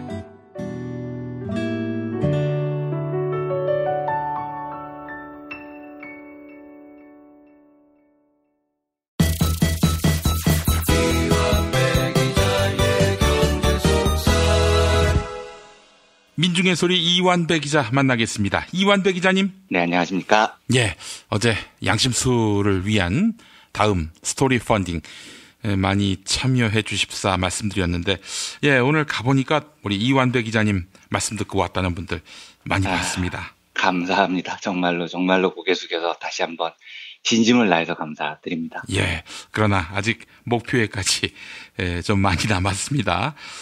여러분들 끊임없는 관심 부탁드리겠습니다. 자, 이완배 기자님, 오늘 어떤 이야기 해볼까요? 예, 오늘은 제가 현 정부에서 제일 열렬히 응원을 하고요. 또 뜨거운 관심을 가지고 있는 공정거래위원회 소식을 전해드리겠습니다. 예. 김상조 공정거래위원회 위원장이 지난 주말에요. 소비자 권리 향상을 위한 집단소송제를 도입하겠다, 이렇게 밝혔어요. 예. 이게 이제 아마 당분간 재계에서는 굉장히 뜨거운 뉴스가 될 겁니다. 사실 정확히 말하면 집단소송제를 도입하는 건 아닙니다. 이 제도가 이미 증권 분야에 도입이 돼 있어요. 그러니까 정확한 표현으로는 집단소송제를 확대 추진한다가 맞는 말 같은데, 예. 그렇지만 뭐 증권 분야 딱 한 곳만 지금 도입이 돼 있고, 사실상 이번 공정위가 추진하는 집단소송제는 처음 도입을 한다고 해도 과언이 아닌, 이상하지 않은 말이기도 합니다. 그러면 이 집단소송제라는 게 뭔지 좀 잠깐 살펴보겠습니다. 이게 뭐냐면, 예. 기업으로부터 이제 어떤 소비자가 피해를 입었어요. 근데 지금은 어떻게 돼 있냐면, 피해자가 소송을 해야 됩니다. 소송을 통해서 내가 이런 피해를 받았다는 걸 입증을 해야 보상을 받을 수 있습니다. 그러니까 피해를 입었어도요, 소송을 안 하면 구제를 못 받는 겁니다. 그런데 이 집단소송제는 한 사람만 소송을 내도요, 피해가 입증이 되면 소송을 안 낸 피해자들도 전부 피해 보상을 받을 수 있습니다. 그래서 기업의 잘못으로 소비자들이 피해를 입게 되면, 집단소송제가 도입되면 기업이 어마무시한 돈을 물어줘야 됩니다. 이게 대표적인 사례가 미국에서 있었던 다우코닝 사태라는 건데요. 다우코닝이 1990년대 초반에 유방수술에 사용되는 실리콘을 만들어서 파는 업체였는데, 여기에서 질병이 유발된다는 의혹이 제기된 겁니다. 그래서 피해자들이 집단소송을 냈고요. 몇 년 소송 끝에 다우콘이 결국 우리 돈으로 얼마를 물어주냐면 5조 원에 이르는 합의금을 냅니다. 어마무시한 돈이죠. 그러니까 지금 우리나라는 증권 분야에서 이 제도가 도입이 돼 있는데 이 제도가 만약에 기업이 증권 분야에서는 주가 조작을 한다거나 뭐 허위 공시를 한다거나 분식 회계를 한다거나 이런 짓을 해서 투자자가 피해를 보면 한 사람만 소송을 제기해서 이기면 피해를 본 나머지 투자자들도 별도의 소송 없이 다 동일한 보상을 받는 거거든요. 이게 2003년에 통과가 된 제도고요. 그런데 지금 김상조 위원장이 이 제도를 전 산업 분야로 도입하겠다는 건데 이게 도입이 되면 기업들에게는 굉장히 큰 부담이 될 수밖에 없죠. 그리고 이건 발상 자체가 굉장히 중요한 전환이라고 생각이 됩니다. 이 이야기는 제가 조금 이따 다시 상세히 말씀드리겠습니다만 저는 일단 이 제도가 추진되는 모습을 보면서 예상대로 김상조라는 칼이 정말로 날카로운 칼이고 재벌들이 이 칼을 굉장히 두려워할 수밖에 없구나 이런 걸 새삼 느꼈습니다. 왜냐하면 그동안 우리나라에서 이 집단소송제 도입이 논의될 때마다요. 주로 소비자 운동하시는 분들의 이 제도의 도입을 주장을 했는데요. 이때마다 재벌들이 개거품을 물고 반대를 했습니다. 참여정부 초반에 이 집단소송제 도입이 논의가 됐었거든요. 그때 우리나라 기업들이 무슨 소송의 남용의 우려가 있다, 기업 활동에 위축된다 이런 개소리들을 하면서 이걸 막아놓은 겁니다. 전경련이 이제 이 짓을 하는데 제일 앞장서 왔죠. 그런데 상식적으로 이 논리 자체가 말이 되질 않죠. 기업이 물건을 만들어서 팔았는데 소비자가 그걸 쓰고 다쳤거나 병을 얻었거나 죽었거나 그러면 당연히 피해 보상을 하는 게 정상적인 상식이잖아요. 이건 인간이 살아가는 세상이라면 너무나 지극히 정상적인 사고방식인 겁니다. 그런데 걔네들은 이걸 기업 활동을 위축시킨다는 개떡 같은 논리로 지금까지 막아왔었던 거거든요.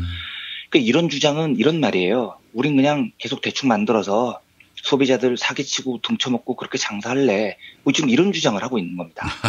당연히 소비자들한테 물건을 팔 때는 정직하게 안전한 물건을 팔아야죠. 그게 정상적인 기업 활동이에요. 근데 명백하게 피해를 주고 나서도 나는 피해 보상 안 할래. 왜? 돈 들잖아. 돈 들면 기업 활동이 위축되는 거잖아. 이런 헛소리들을 하고 있으니까 제가 이 집단소송제 이야기가 나올 때마다 이 재벌들 짓거리는 소리를 들으면 진짜 물리적으로 분통이 터집니다. 그래서 막 육성으로 쌍욕이 튀어나옵니다. 뭐야 이 새끼들은 이런 욕이 막 튀어나와요. 아니 이렇게 대놓고 소비자들 등쳐먹자는 주장을 어떻게 이렇게 뻔뻔스럽게 할 수가 있습니까? 그러니까 참여정부 초반에 이 집단소송제 도입이 논의됐을 때 재벌들이 지랄했던 걸 기억을 해보면은요. 저는 진짜 전혀 폭력적인 사람이 아니지만 그때는 진짜 눈앞에 있으면 한 대 때리고 싶다는 생각이 들 정도로 화가 많이 났었어요. 그런데 이 문제를 제가 왜 김상조 위원장이 정말 날카로운 칼이구나라는 표현을 하냐면요. 이 제도는 우리나라가, 그러니까 한국 사회가요. 또 언론이 기업하고 재벌에 너무 지나치게 친화적인 태도를 유지해서 지금 도입이 안 됐을 뿐이지요. 이 제도는 정말 자본주의적이고요. 지극히 상식적인 제도인 겁니다. 그래서 이 제도를 어느 나라가 제일 많이 활용하냐면 집단소송제 도입이 제일 활발한 나라가 바로 보수 세력이 천조국으로 떠받드는 미국입니다. 미국은 정말 집단소송제 천국이에요. 변호사 로펌들이 다 이걸로 먹고 삽니다. 그 유명한 고엽제 소송, 성면 소송, 자동차 소송, 담배 소송 이런 것들이 다 집단 소송의 결과였습니다. 그러니까 김상조라는 학자의 사상은요. 제가 과거에 한번 소개해드렸던 것처럼요. 철저한 영미식 자본주의를 기반으로 한 학풍을 갖고 계신 분입니다. 그래서 재벌들이 김상조 위원장을 두려워할 수밖에 없는 이유가 바로 여기에 있는 겁니다. 이분의 사상이 무슨 사회주의 사상이 아니에요. 북유럽식 삼인주의 사상도 아니라는 겁니다. 그래서 재벌들이 반발을 하려고 해도요. 반발을 할 길이 없어요. 뭐라고 반발을 하겠습니까?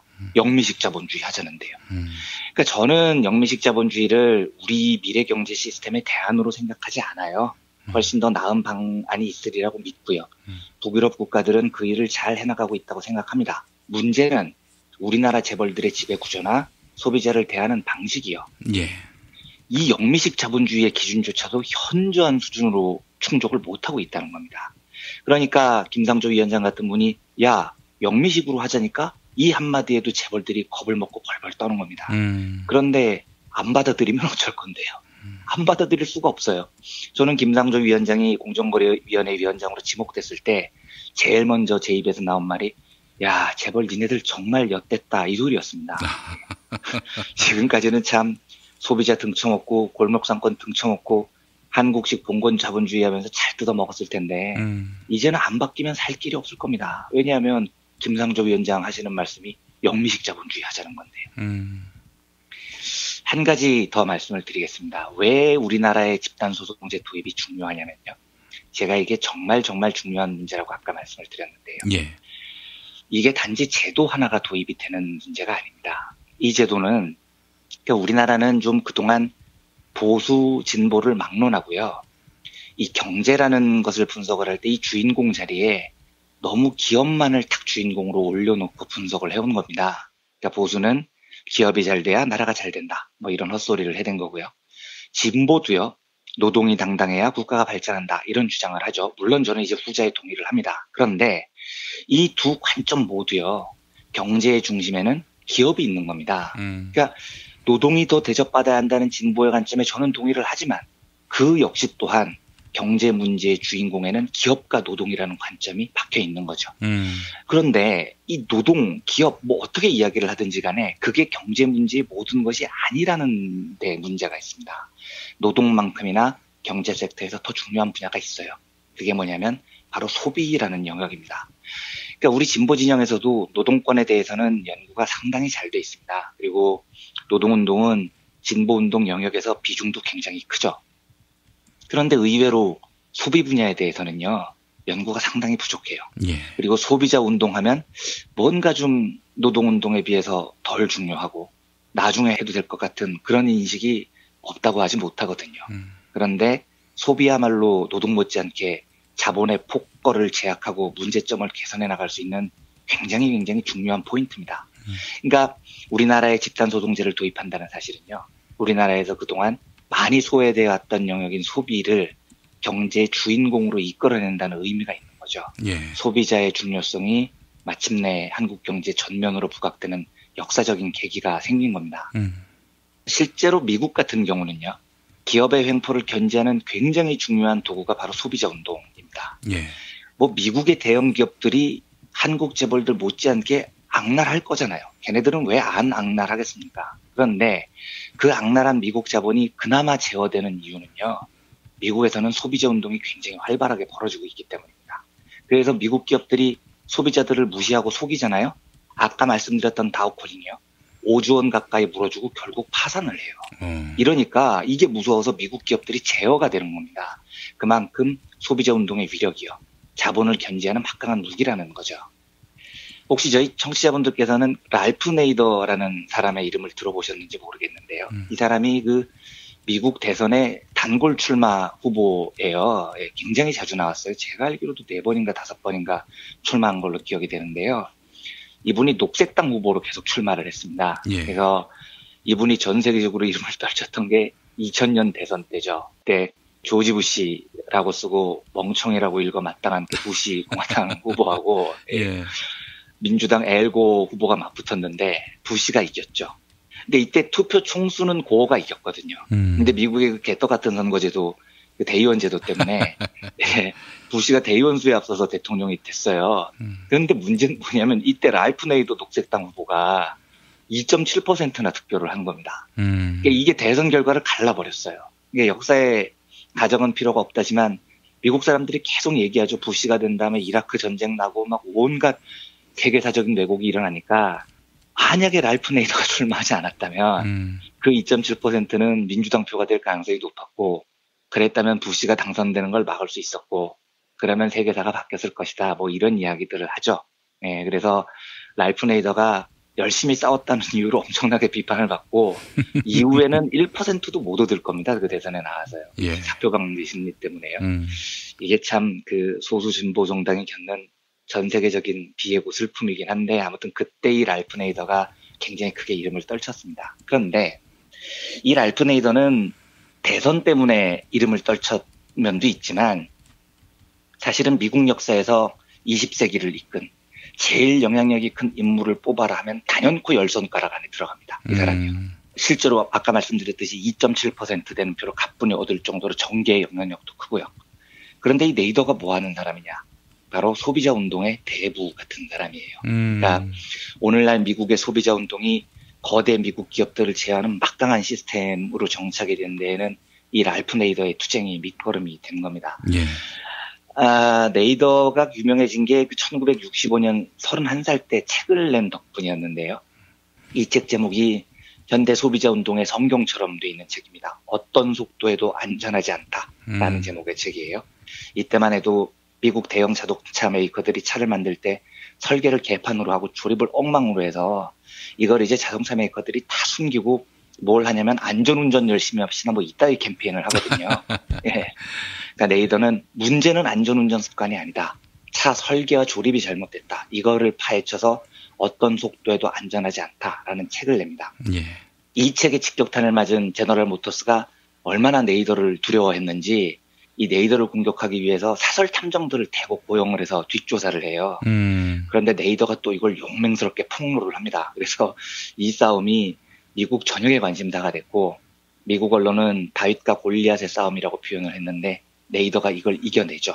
그리고 이 소송에서 승리한 네이더가 이후에는 뭐 가스 수송관, 화학 조미료, 이유식 여러 문제에서 다양한 소비자 운동을 벌입니다. 그래서 그 이후에 네이더를 추종하는 소비자 운동의 일군의 세력들이 등장을 하고 이 세력들에게는 네이더 돌격대라는 이름이 붙습니다. 이 소비자 운동 덕분에 미국은 1966년에 공정포장표시법, 자동차 안전법, 67년에 식육위생법 이런 것들이 다 통과가 됩니다. 그러니까 정말로 위대한 소비자 운동이 기업의 탐욕을 제어하는 결정적인 계기를 만들어낸 거죠. 예. 저는 사석에서 가끔 똑똑한 소비자가 되자. 소비자 운동은 노동운동만큼 중요한 운동이다. 이런 말을 자주 하는데요. 예. 진짜 저는 그렇게 생각합니다. 이 소비자 운동이라는 건 세상을 바꿀 수 있는 매우 중요한 무기예요. 그러니까 우리나라 재벌들이 왜 저 따위로밖에 운영이 안 되느냐. 여러 이유가 있겠지만요. 냉정히 말해서 우리나라 소비자들이 소비자로서 기업을 제대로 견제하지 못했던 이유도 있습니다. 왜냐하면 신씨 일가가 그 개난리를 쳐도요. 우리는 11월 11일에 빼빼로를 사 먹는 거예요. 네. 정몽구 정의선이 저 잡지라를 해도요. 차를 살 때는 우리는 현대 기아차를 삽니다. 이재용이 구속되면 그렇게 열광을 하는 시민사회에서도 정작 핸드폰은 갤럭시를 써요. 제가 이 제품을 사지 마세요. 뭐 이런 말씀을 꼭 찍어서 드리는 건 아닌데 나쁜 기업을 응징하고요. 좋은 기업으로 만들기 위해서는요. 우리가 노동자로서 시민으로서 가져야 되는 의식도 굉장히 중요하지만 소비자로서 갖는 의식 또한 그와 버금갈 정도로 중요하다는 말씀을 드리고 싶어서입니다. 예. 제가 이제 방송을 하고 난 이후에 만난 그 한 고등학교 1년 선배가 계신데 이분은 진짜로 일상생활에서 나쁜 기업들 물건은 절대 안 사는 꼼꼼한 습관을 가지고 있어요. 특히 롯데는 어떻게 해서든지 안 사시더라고요. 그래서 제가 그 선배께 존경스럽습니다. 정말 잘하시는 겁니다. 이렇게 말씀드린 적이 있었는데 이런 의식이 절대 작지 않습니다. 소비자로서 더 나은 기업, 더 공정한 기업, 더 노동을 존중하는 기업의 물건을 소비하는 건 우리 일상생활에서 할 수 있는 되게 작은 행동이지만 세상을 바꾸는 굉장히 중요한 연대의 하나인 겁니다. 그리고 소비자로서의 자각이 강해지면 자본의 탐욕이 제어돼요. 시장이 건강해집니다. 아마 제 생각에 재벌들이 또 온갖 지랄들을 해가면서 집단소송제에 대해서 버티고 욕을 하고 마타도어를 퍼뜨리겠지만 우리는 그냥 무시하면 됩니다. 그리고 정징징거리면 한마디 해주는 거죠. 아, 영미식 자본주의 하자고, 영미식. 야, 우리가 언제 소련식 사회주의 하겠냐. 니들이 좋아하는 그 영미식 자본주의 하겠다는데 왜 말이 많아? 이렇게 한마디를 딱 날려주고 이 제도를 도입하면 됩니다. 예. 공정위의 집단소송제의 도입을 강력하게 지지하고요. 이 제도가 다시 한번 한국 경제에서 소비자라는 존재가 뜨겁게 부각되는 소비자가 경제의 주인공으로 떠오르는 그런 소중한 계기가 됐으면 하는 바람으로 집단소송제 뉴스를 오늘 소개해드렸습니다. 예, 견제, 경쟁 이런 거를 싫어하면은 어떻게 자본주의 시장 경제 체제에서 생존할 수 있습니까? 제 말이요. 그리고서 맨날 뭐 성족이나 들고 휘날리면서 영미식 자본주의 하자는데 반대하면 말이 안 되죠. 예, 또 청춘들한테 그렇게 경쟁하라. 그러니까요. 그리고 지들은 경쟁 안 하려고 하고요. 아이고 정말 뭐 예전에 삼성을 생각한다 보니까 이건희가 LG 에어컨이 삼성 에어컨을 앞서니까 삼성 에어컨을 공짜로 나눠줘서 LG 망하게 하라고. 참 황당한 발상인 거죠. 예. 이원배 기자님 이 소식 접하셨습니까? 삼성 이재용 회장 감옥에 들어간 이후로 네. 삼성의 모든 지표가 다 좋아지고 있다고요? 네, 주가도 엄청 올랐습니다. 실적도 엄청 좋아지고요. 이게 어떻게 된 일이에요, 이게? 이 얘기를 제가 오늘 드릴까 말까 했는데 약간 여담을 하나 드리면 예. 얼마 전에 제가 방송에서 동아제약의 이야기를 한번 드린 적이 있었죠. 강병석 회장이 횡령과 리베이트 혐의로 지금 검찰 수사를 받고 있다는 이야기를 한번 드렸고 그 이야기를 기사로 썼거든요. 근데 제가 오늘 모처럼 회사에 가보니까 지난주 목요일에 기사를 썼는데 목요일 이후에 동아제약이 계속 회사에 전화를 해서 광고를 줄 테니 기사를 내려달라고 부탁을 했대요. 그래요? 네, 그래서 이 사람들이 민중의 소리 소문을 못 들었나, 이렇게 왜 안 될 일을 이렇게 열심히 했나 하고 이제 웃고 말았는데 제가 이 이야기를 왜 드리냐면 그 전화가 저한테 왔으면 저는 그렇게 이야기를 했을 거예요. 그 사람들의 주장이 회사가 망할 지경이다, 풍전등화다, 제발 살려달라 이랬다는데 제가 만약에 그 전화를 받았으면 이렇게 얘기를 했을 거예요. 강정석을 몰아내는 게 동아제약이 살 길입니다. 삼성전자 보세요. 강정석 구속되면은요, 동아제약 모든 지표가 좋아질 겁니다. 제가 이렇게 얘기를 하려고 했었거든요. 예, 실제로 한국 재벌의 오너들은 없는 게 도와주는 거죠. 그 사람들이 어떤 정확한 좋은 경영을 할 가능성이 없으니까요. 예, 알겠습니다. 한국 경제의 암적 존재군요. 이른바 대기업 CEO들. 이현배 기자님, 여담 하나 더 여쭤보자면 만약에 삼성이 국민주 기업이 된다면 어떨까요? 글쎄요. 되면은 좋겠지만 불가능해 보이기는 하네요. 그럴 가능성은 거의 전무해 보입니다만. 그런데 국민주 기업의 방식은 당연히 바람직한데 국민주 방식이 불가능하더라도 비슷한 방식으로 기업 경영을 제재할 수 있는 방법은 여러 가지가 있어요. 지금 말씀드렸던 소비자 운동의 영향력을 기업 의사결정권에 집어넣는다거나 아니면은 노동조합의 경영 참여를 더 강화한다거나, 그래서 기업의 목적이 오로지 돈을 많이 벌어서 주주들에게 큰 이익을 안겨주는 것이 아니라 국민들의 생활과 소비자들의 건강한 소비를 위해서 기여를 하는 방식을 연구를 해볼 필요가 있죠.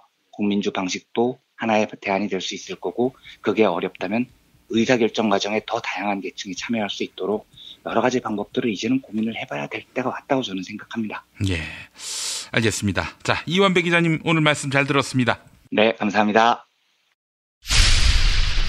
김용민 파이. 앞으로 사드가 조속한 시간 내에 배치되어야 하고, 북한이 ICBM, 즉 대륙간 탄도미사일 실험에 성공했다는 보도가 나오자 주호영 바른정당 원내대표의 말.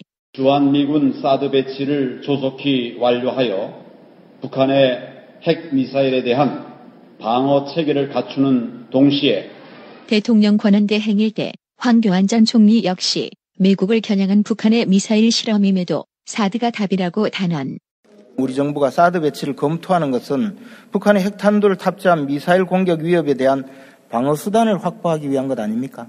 19대 국회 당시 김재원 현 자유한국당 의원 역시 북한 무수단 미사일의 속도 등을 군 당국이 분석했는데 속도가 워낙 빨라서 현재 우리 군의 무기 체계로는 요격이 어려운 것으로 나타났습니다. 주한미군의 사드 배치 주장에 한층 힘이 실릴 것으로 보입니다. KBS 역시 탄도미사일 잡는 데에는 사드가 답이라는 식으로 보도.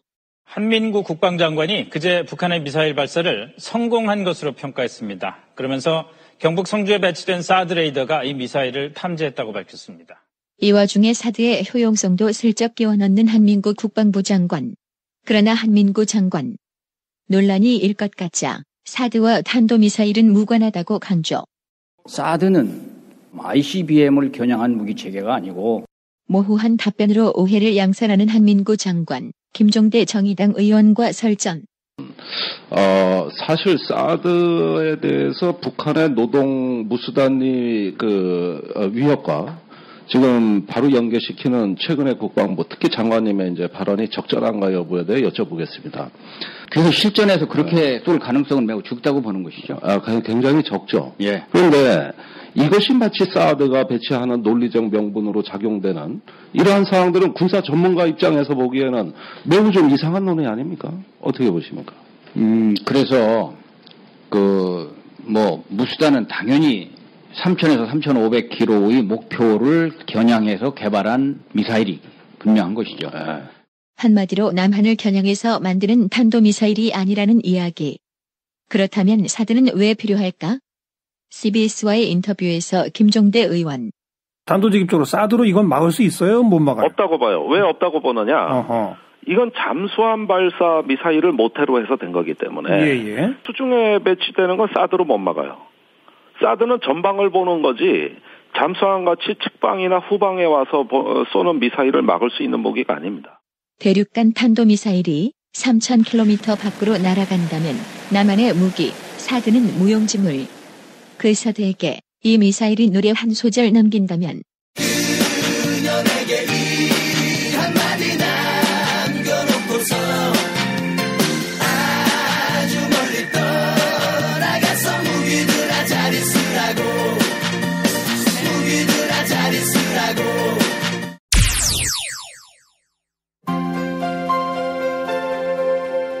이주노동 희망센터 이사 권영국 변호사입니다. 이주노동 희망센터는 동남아시아 저개발 국가의 이주노동자들과 함께하고 있습니다. 시골 오지 마을에 학교를 만들고 마을 주민들이 공동체를 이루어 운영하도록 돕습니다. 포털 검색창이나 페이스북에서 이주노동 희망센터를 검색하시어 후원회원이 되어주세요. 노동 존중 생산과 소비를 통한 사회연대를 추구하는 문자당이 함께합니다.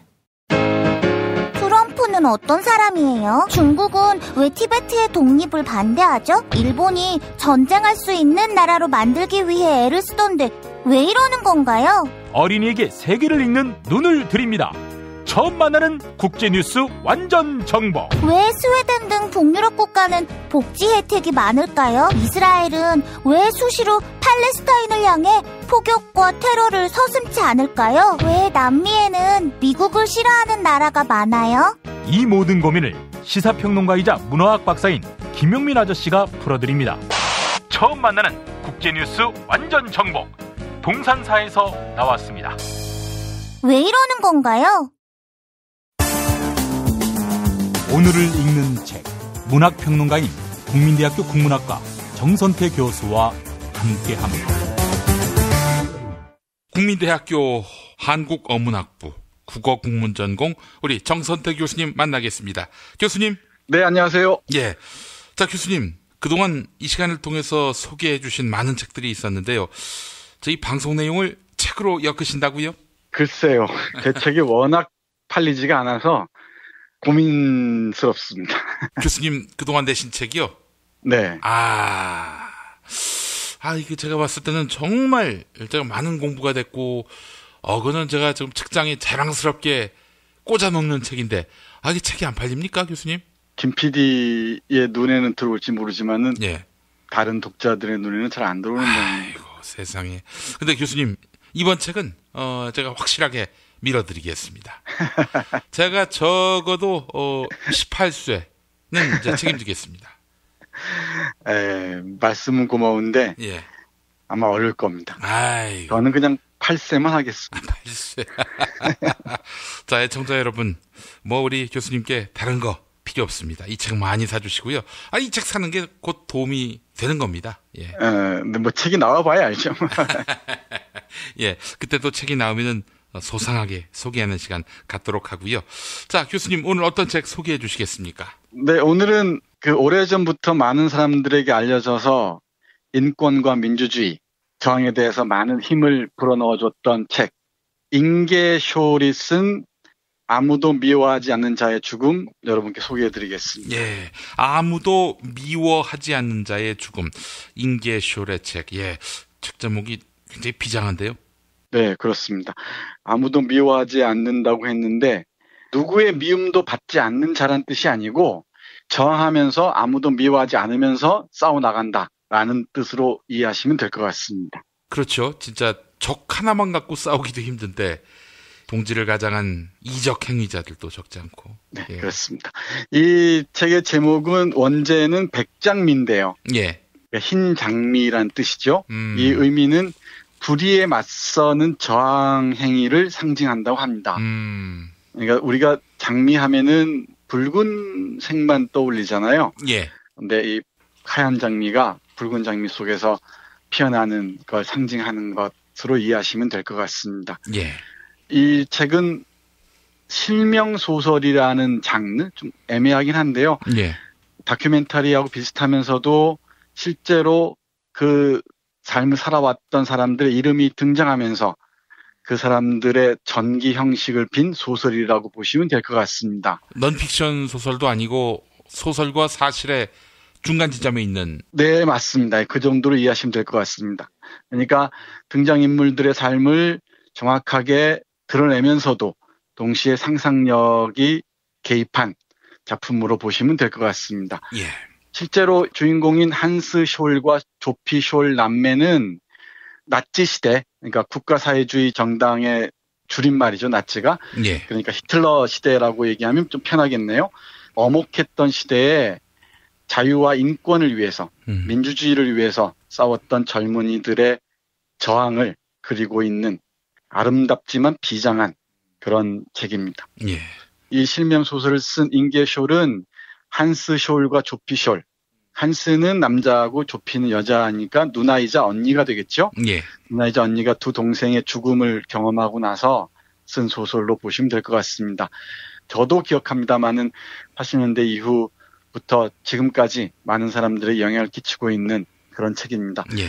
일종의 저항의 어록이라고도 얘기할 수 있을 것 같아요. 근데 이 저항의 방법을 우리가 생각할 때 많은 걸 상상할 수가 있죠. 그러니까 총 들고 싸워서 누굴 죽이는 행위부터 시작해서 예. 아주 소소한 저항까지도, 그러니까 누가 뭐라고 명령할 때 고개를 돌리는 방법도 있을 수 있죠. 예. 그러니까 적극적인 저항부터 아주 소극적인 저항까지 상상할 수 있을 텐데 한스 숄과 조피 숄이 선택한 저항의 방법은 대단히 소극적이고 어찌 보면은 대단히 그 보잘것없는 것처럼 보이는 저항입니다. 자신들이 읽고 배웠던 것들을 전단의 형식, 우리가 삐라라고 하잖아요. 예. 그 삐라로 만들어서 많은 사람들에게 퍼뜨렸던 겁니다. 뭐 총 들고 싸웠던 전사가 아님에도 불구하고 이 전단을 통해서 사람들에게 저항의 방법들을 알려줌으로써 민주와 인권과 자유가 무엇인지를 이 당시 30년대, 40년대 독일인들에게 깨우쳐준 그런 확실한 이정표가 된 것으로 알려져 있습니다. 이 책 보면은 전단이 실려 있는데요. 예. 그리고 이 소설에도 곳곳에 전단의 구절들이 실려 있는데 하나하나가 명문입니다. 그 중에 몇 구절만 함께 보면서 여러분께 말씀드리도록 하겠습니다. 예. 예를 들면 이렇습니다. 한 나라의 국민으로서 무책임하고 어두운 충동에 빠진 통치자에게 아무런 저항도 하지 않고 무기력하게 지배당하는 것보다 더 굴욕적인 일은 없습니다.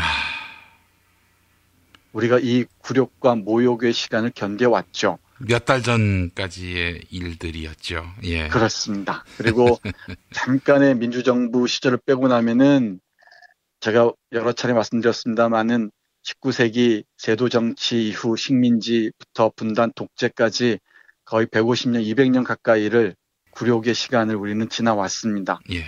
근데 이 굴욕의 시간을 지나오면서 물론 많은 사람들이 저항을 했죠.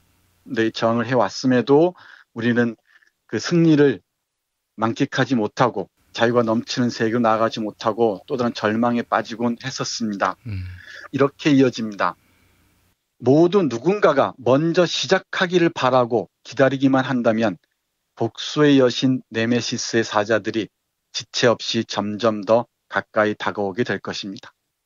사륙에 만족할 줄 모르는 악마의 복수에 사로잡혀 마지막 한 사람까지도 허망하게 희생되고 말 것입니다. 그렇게 되지 않으려면 이 나라의 모든 개인이 기독교와 서양 문명의 구성원이라는 책임감을 갖고 최후의 일각까지 맞서 싸워야만 합니다. 인간성을 짓밟는 파시즘에 저항해야 합니다. 절대국가와 유사한 모든 조직에 저항해야만 합니다. 저항, 적극적인 저항이 필요합니다. 너무 늦기 전에 마지막 남은 도시들이 쾰른처럼 폐허의 잿더미가 되기 전에 이 민족의 마지막 남은 청년들마저도 비인간적인 한 인간의 망상으로 인해 피를 흘리며 죽어가기 전에 우리 모두 저항의 가치를 세워야만 합니다. 잊지 마십시오. 어떤 국민이든지 자신이 지지하는 바로 그 정부만을 섬길 수 있다는 것을. 이 마지막 구절이 아주 강렬하죠. 어떤 국민이든지 어떤 시민이든지 자신이 지지하는 바로 그 정부만을 섬길 수 있다는 것을. 근데 우리 젊은 한스와 조피는 인민들이 지지하지 않는 정부를 숭배하는 것이야말로 죄악이라고 봤던 것 같습니다. 우리는 오랫동안 굴욕과 모욕 속에서 섬길 수 없는 그런 정부를 섬겨오면서 살아왔던 거죠. 제가 며칠 전에 우리 김용민 파일에서 소개한 그 땡전 뉴스를 정말 감명 깊게 들었습니다. 정말 오래전인데 제가 젊었을 때 들었던 그 뉴스예요. 예. 전두환이 외국을 방문하고 올 때 단비를 몰고 왔다는 것. 그리고 우리 전두환 대통령의 아름다운 미소가 세계 곳곳을 밝게 환하게 했다는 것. 그 소리를 들으면서 참 전율이었습니다. 전율. 지나가듯이 한번 물어볼게요. 그런 파일들 어떻게 구하세요? 하나하나. 이미 다 저기 방송에 나온 것들입니다. 그래서 제가 이렇게 저렇게 또 취합을 해서 엮은 겁니다. 정말 그 김용민 파일 편집본들은 많은 분들에게 알려주셔야 될 것 같아요. 모르는 분들이 많거든요. 예. 저희 아이들 같은 경우는 충격을 많이 먹어요. 정말 그랬냐고. 예. 대통령이 외국에 다녀오면 이랬느냐고 놀라워합니다. 예. 근데 우리는 그렇게 한스가 얘기하듯이 숭배하지 않아야 할, 섬기지 않아야 할 정부의 노예가 돼 있었다는 것이죠. 이런 엄혹한 상황에서 야만적인 체제 하에서 저항해야만이 우리가 존재할 수 있다는 것을 좁히는 전단을 통해서 이렇게 얘기했었습니다. 그리고 또 하나 제가 이 책을 고른 이유는 이 책의 고전적인 가치도 충분히 의미가 있습니다만은 우리가 새로운 정부 하에서 조금은 여유를 갖고 있잖아요. 여유를 갖고 있고 또 기대도 갖고 있고 그런데 오랫동안 이 사회를 지배해온 자들의 마지막 몸부림들이 결코 쉽게 끝나지 않을 것이라는 겁니다. 그러면서 이 책의 끝부분에 이런 문장이 있습니다. 이 책을 우리 애청자 여러분과 함께 나누고 싶어서 다시 골랐습니다. 읽어보겠습니다. 독일 정신이 거듭나기 위해서는 먼저 이루어져야 할 일이 있습니다. 조금 부연 설명드리자면은 히틀러에 의해서 독일인들이 상상할 수 없을 정도로 망가졌는데 그 정신이 거듭나기 위해서는 먼저 이루어져야 할 일이 있다고 전제합니다. 그래서 이렇게 있습니다. 그것은 독일 민족이 저지른 모든 죄를 분명히 깨닫는 것입니다. 그리고 히틀러와 그를 도와주는 공범들, 나치 당원들, 매국노들에 대해 가차없는 투쟁을 펼치는 것입니다. 독일 정신을 거듭나게 하는 전제 조건은 이 두 가지입니다. 나치와 가까운 관계를 맺고 있는 모든 사람과 그렇지 않은 선량한 사람들을 구분하는 선을 확실하게 그어야 합니다. 그러면서 한 달락 넘어서 이렇게 덧붙입니다. 이 독재 체제의 불안당들을 절대 잊지 마십시오. 그들의 이름을 기억의 비망록에 적어두십시오. 그들 중 단 한 명에게도 달아날 퇴로를 열어주면 안 되니까요. 이 끔찍한 사건들이 끝난 후 마지막 순간에 그들이 나치의 깃발을 새로운 깃발로 바꾸어 달면서 그 당시 아무 짓도 하지 않은 것처럼 가장하는 것을 용납하지 말아야 합니다. 이렇게 얘기합니다. 그러니까 지금 새 정부에서 적폐를 청산하는 과정에 돌입해 있는데 저는 방심하는 것이야말로 저들에게 퇴로를 열어주는 시간이 될지도 모른다는 생각해요. 조금만 방심한다면. 절대 잊지 말아야 되고요. 여기서 얘기하듯이 히틀러와 그를 도와주는 공범들, 우리 바꿔서 얘기하자면은 부패와 독재를 지탱해온 그 자들, 그리고 그 당원들, 뭐 제가 누군지는 굳이 말씀드리지 않겠습니다. 그리고 친일파부터 시작해서 굴욕적으로 자신들을 다 팔아왔던 자들, 이들과의 투쟁이 우리에게 아직 남아 있습니다. 이들과의 저항이 남아 있고요. 그리고 그 과정에서도 어렵사리 자신의 저항의 정신들을 이어왔던 사람들을 다시 발견하는 게 또 우리의 몫이기도 하겠죠.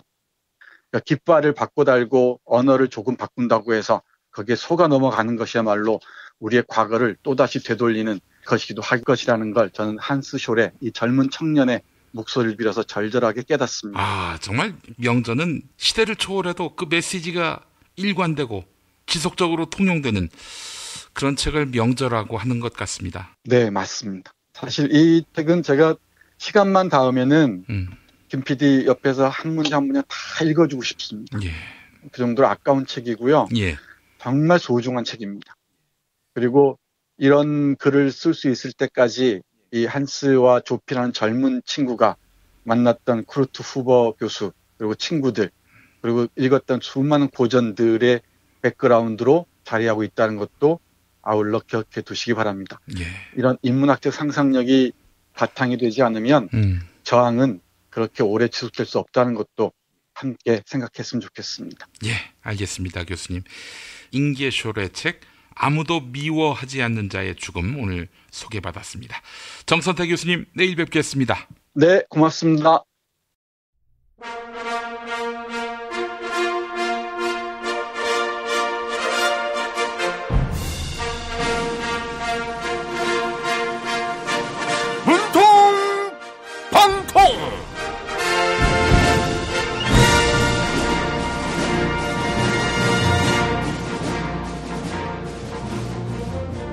사랑하고 존경하는 국민 여러분, 안녕하십니까? 트럼프와 오바마, 하여간 미국인이면 누구나 사랑하는 제인, 대통령 문재인입니다. 제가 외교와 국위 선양에 힘쓰는 동안 국민의당은 진상조사가 아닌 진상을 부렸습니다. 국민의당 대선 개입 게이트가 이유미 개인의 일탈이다, 이렇게 해명했는데요. 2012년 대선에 국정원과 군 사이버 사령부가 개입했을 때 박근혜 정부 뭐라 했습니까? 개인의 일탈이다, 이랬지요. 또 안철수 대표님은 이유미를 1년 동안 만난 적이 없다, 이렇게 말했는데 이보세요, 안 대표님. 지난 5월 1일에 이유미 만났지 않습니까? 국민의당 온국민 멘토단 임명식에서 이유미가 안 대표님한테 정책 제안서 전달했어요, 안 했어요? 사진 보니까 이유미를 안 쳐다보고 있던데 노룩 전달입니까? 그러면은 이유미를 안 보는 거가 되는 겁니까? 또 박주선 비대위원장은 국민의당도 속았고 국민도 속았다, 이랬지요. 박근혜 역시 시녀 같은 최순실한테 다 속은 것이다, 이렇게 말했는데, 아니 그럼 이유미가 무당이라도 된단 말입니까? 우매한 질문이 안 대표님이 속은 겁니까? 우리 안 대표님은 당에서 하는 진상조사단장의 직접 조사도 거부했는데요. 박근혜도 탄핵당하기 전까지 끝내 검찰 특검 수사를 거부했지요. 안 대표님, 지금 방구석에서 처박혀 뭐 하시는 겁니까? 박근혜처럼 하루 종일 드라마만 보고 잠만 자는 거 아니지요? 우리 안 대표님이 저한테 나는 MB 아바타가 아니다, 이렇게 말씀하셨는데 이제 제가 고백할 때가 됐습니다. 안 대표님, 제가 죽을 죄를 지었습니다. 안 대표님은 MB 아바타가 아니라 박근혜 아바타였습니다. 갑철수도 아니고 철갑수였습니다. 얼굴에 철갑을 둘렀어요. 준용이 아빠, 저 문재인, 이 문제 끝까지 좌시하지 않겠습니다. 감사합니다.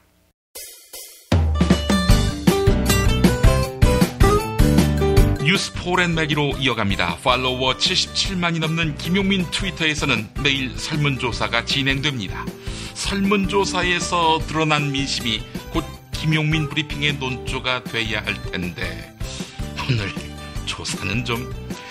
자, 국경 없는 기자회가 발표한 2017년 세계 언론자유 지수 순위에서 한국은 63위를 기록했습니다. 보수 정권에서 자행된 언론 장악의 영향일 텐데요. 한편 진보 언론에 대한 시민들의 불신 역시 깊어지고 있습니다. 기계적 중립을 지킨다는 비판과 함께 특정 정치 세력에게 유리한 논조를 보인다, 이런 지적도 받고 있는데요. 자, 그래서 요즘 각광받고 있는 것이 있습니다. 아침 라디오 시사 프로그램인데요. 자, 5,600분이 참여한 설문 결과 보겠습니다. 가장 신뢰하는 아침 라디오 시사 프로그램 1위는 84% TBS 라디오 김어준의 뉴스 공장이었습니다. 김어준의 뉴스공장은 청취율 역시 시사 프로그램 가운데 가장 높은 것으로 확인됐지요. 라디오 부문 부동의 1위 SBS 파워 FM 2시 탈출 컬투쇼에 이어서 종합 청취율 2위를 차지했습니다. 자, 그렇다면 가장 신뢰하는 아침 라디오 시사 프로그램 2위는 무엇이냐? CBS 라디오 김현정의 뉴스쇼였습니다. 15%였습니다.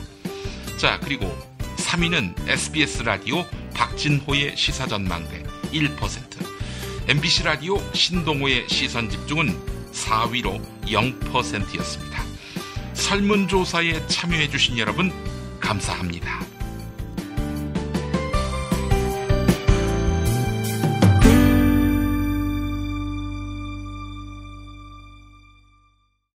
김용민 브리핑 뉴스 듣기 능력평가 정답 맞히신 분들 소개합니다.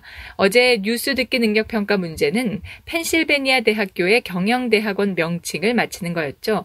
트럼프와 장하성 정책실장 그리고 안철수가 나온 이곳. 정답은 와튼스쿨인데요. 당첨자 가운데 두 분에게 도서출판 참언론 시사인북에서 협찬하는 시사만화 박사모를 보내드립니다. 만화 박사모는 정통 시사주간지 시사인의 풍자만화를 기고한 작가 굽시니스트의 작품인데요. 박정희 신화의 마지막 발악이 만든 후일담을 그렸습니다. 박근혜 정부 4년 동안의 만화를 모아 펴낸 만화 박사모, 애청자 여러분의 많은 관심 부탁드립니다. 당첨자 가운데 한 분에게는 프리미엄 생균을 배합한 유산균제 시크릿 프로바이오틱스를 선물해드립니다. 장 건강은 물론 면역력 증강에도 효과가 좋다는 시크릿 프로바이오틱스, 듀폰 다니스코사의 특허받은 균주로 만들어 장 건강은 물론 면역력 증강에도 효과가 좋은 시크릿 프로바이오틱스, 포털 사이트에서 KY팜을 검색해주세요. 다른 두 분에게는 빵 짓는 농부에서 협찬하는 별을 따다 구운 과자 롤 카스테라를 보내드립니다. 별을 따다 구운 과자 롤 카스테라는 진부령 자연양계 농장에서 생산하는 계란과 천연 설탕, 팜슈가, 우리밀 등 천연 재료로만 만듭니다. 주문 전화는 033-646-2668, 인터넷 주문은 bakingfarmer.co.kr입니다.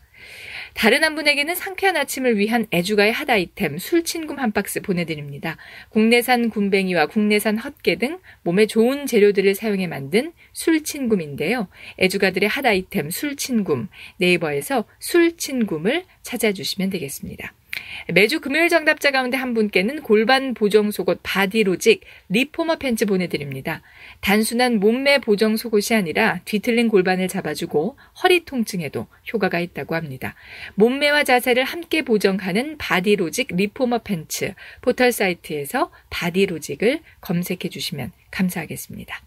금요일 정답자 가운데 다른 한 분에게는 남양주에 위치한 독채 무인 펜션 머문빌리지 이용권 격주로 드리고 있죠. 총 3,000평의 대지와 건물 2동을 오직 한 팀에게만 서비스하는 진짜 무인 독채 펜션인데요. 카페와 바베큐장은 물론 대형 수영장과 글램핑장까지 갖추고 있는 머문빌리지, 포털 사이트에서 머문빌리지를 찾아주시면 되겠습니다. 당첨자 반가워요 시사박사님, 정치를 하든 뭐를 하든 염치가 있고 책임감이 있어야 합니다. 사람이라면 그러면 안 됩니다. 해림 해엄맘님, 이완배 기자의 이야기를 듣고 다음에 스토리 펀딩에 아주 조금이지만 참여하고 왔습니다. 조금이라도 정의롭고 공정한 사회가 되기를 바랍니다. 은은이 가가님, 오늘 오바마 만나 활짝 웃는 이명박 얼굴을 보니 화가 납니다. 너무 잘 살고 있네요. BBK 4대강 등 빨리 밝혀지길 바랍니다. 따지의 0211님, 국격을 높이고 한국의 위상을 떨치고 온 문재인 대통령과 영부인 김영숙 여사님, 그리고 함께했던 방문단들 모두 감사합니다. 김용민 브리핑 뉴스 듣기 능력평가, 오늘도 많은 참여 바랍니다.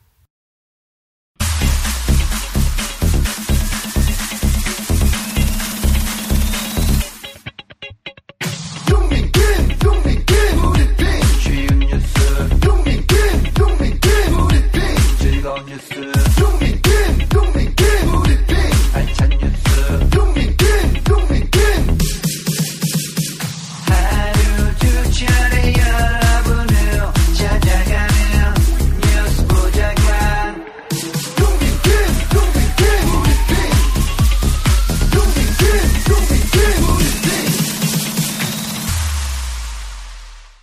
팟캐스트 포털 팟빵의 김용민 브리핑 게시판에 올라온 글 소개합니다. 3프로님, 홍준표 대표님 축하드립니다. 계속 그렇게 쭉 가주세요. 박근혜와 더불어 정말 큰일 하십니다. 라고 하셨습니다. 안철수님도 감사합니다. 민주당 내부 청소 한번 시원하게 해주시고 이번에도 또 이렇게 감사함을 표현할 말이 없네요. 라고 하셨습니다. 문 대통령님 하고 싶은 거 다 하세요님. 듣보잡 방송이지만 그나마 김어준 방송이 김어준의 뉴스공장이 가장 신뢰하는 아침 라디오 시사 프로그램 1위에 오르니까 이렇게 남기신 것 같습니다. 말 그대로 듣보잡 방송이고요. 한국 라디오 방송의 그 병폐를 드러내는 그런 지표가 아니었나 하는 생각이 듭니다. 상식이 통하는 나라님, 신율의 무슨 새 아침인가 그거 아직도 하던데요 라고 하셨습니다. 네, 아직 개편철이 오지 않은 모양이지요. 신바람 이용성님, 노소영이 최태원 사면 관련해서 사면해선 안 된다는 취지의 편지를 503번이 푸른 집에 있을 때 보낸 걸 보면 격세지감을 느낍니다. 503번 동생들이 물태우에게 최태민과 503번을 떼어달라고 하는 편지를 보낸 적이 있으니 절로 웃음이 나옵니다. 저도 웃음이 나오네요. 자, 키스하고 S가 3개 더 붙습니다. 이런 아이디 쓰시는 분, 국민의당이 점점 망가져 가는군요. 국민의 뜻을 거스르는 그들의 해명, 반성할 기미가 안 보입니다. 안민석 의원의 말을 빌리겠습니다. 국민을 우습게 아는 거죠. 네, 2017년 7월 5일 수요일 김용민 브리핑 모두 마칩니다. 애청해주신 여러분 감사합니다.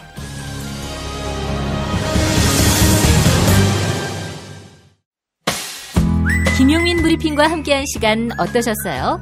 다음 시간에도 보다 바르고 알차며 즐거운 정보로 여러분을 찾아가겠습니다. 팟캐스트 포털 팟빵에서 다운로드하기, 구독하기, 별점 주기, 댓글 달기로 응원해주세요. 잊지 마세요. 다운로드하기, 구독하기, 별점 주기, 댓글 달기.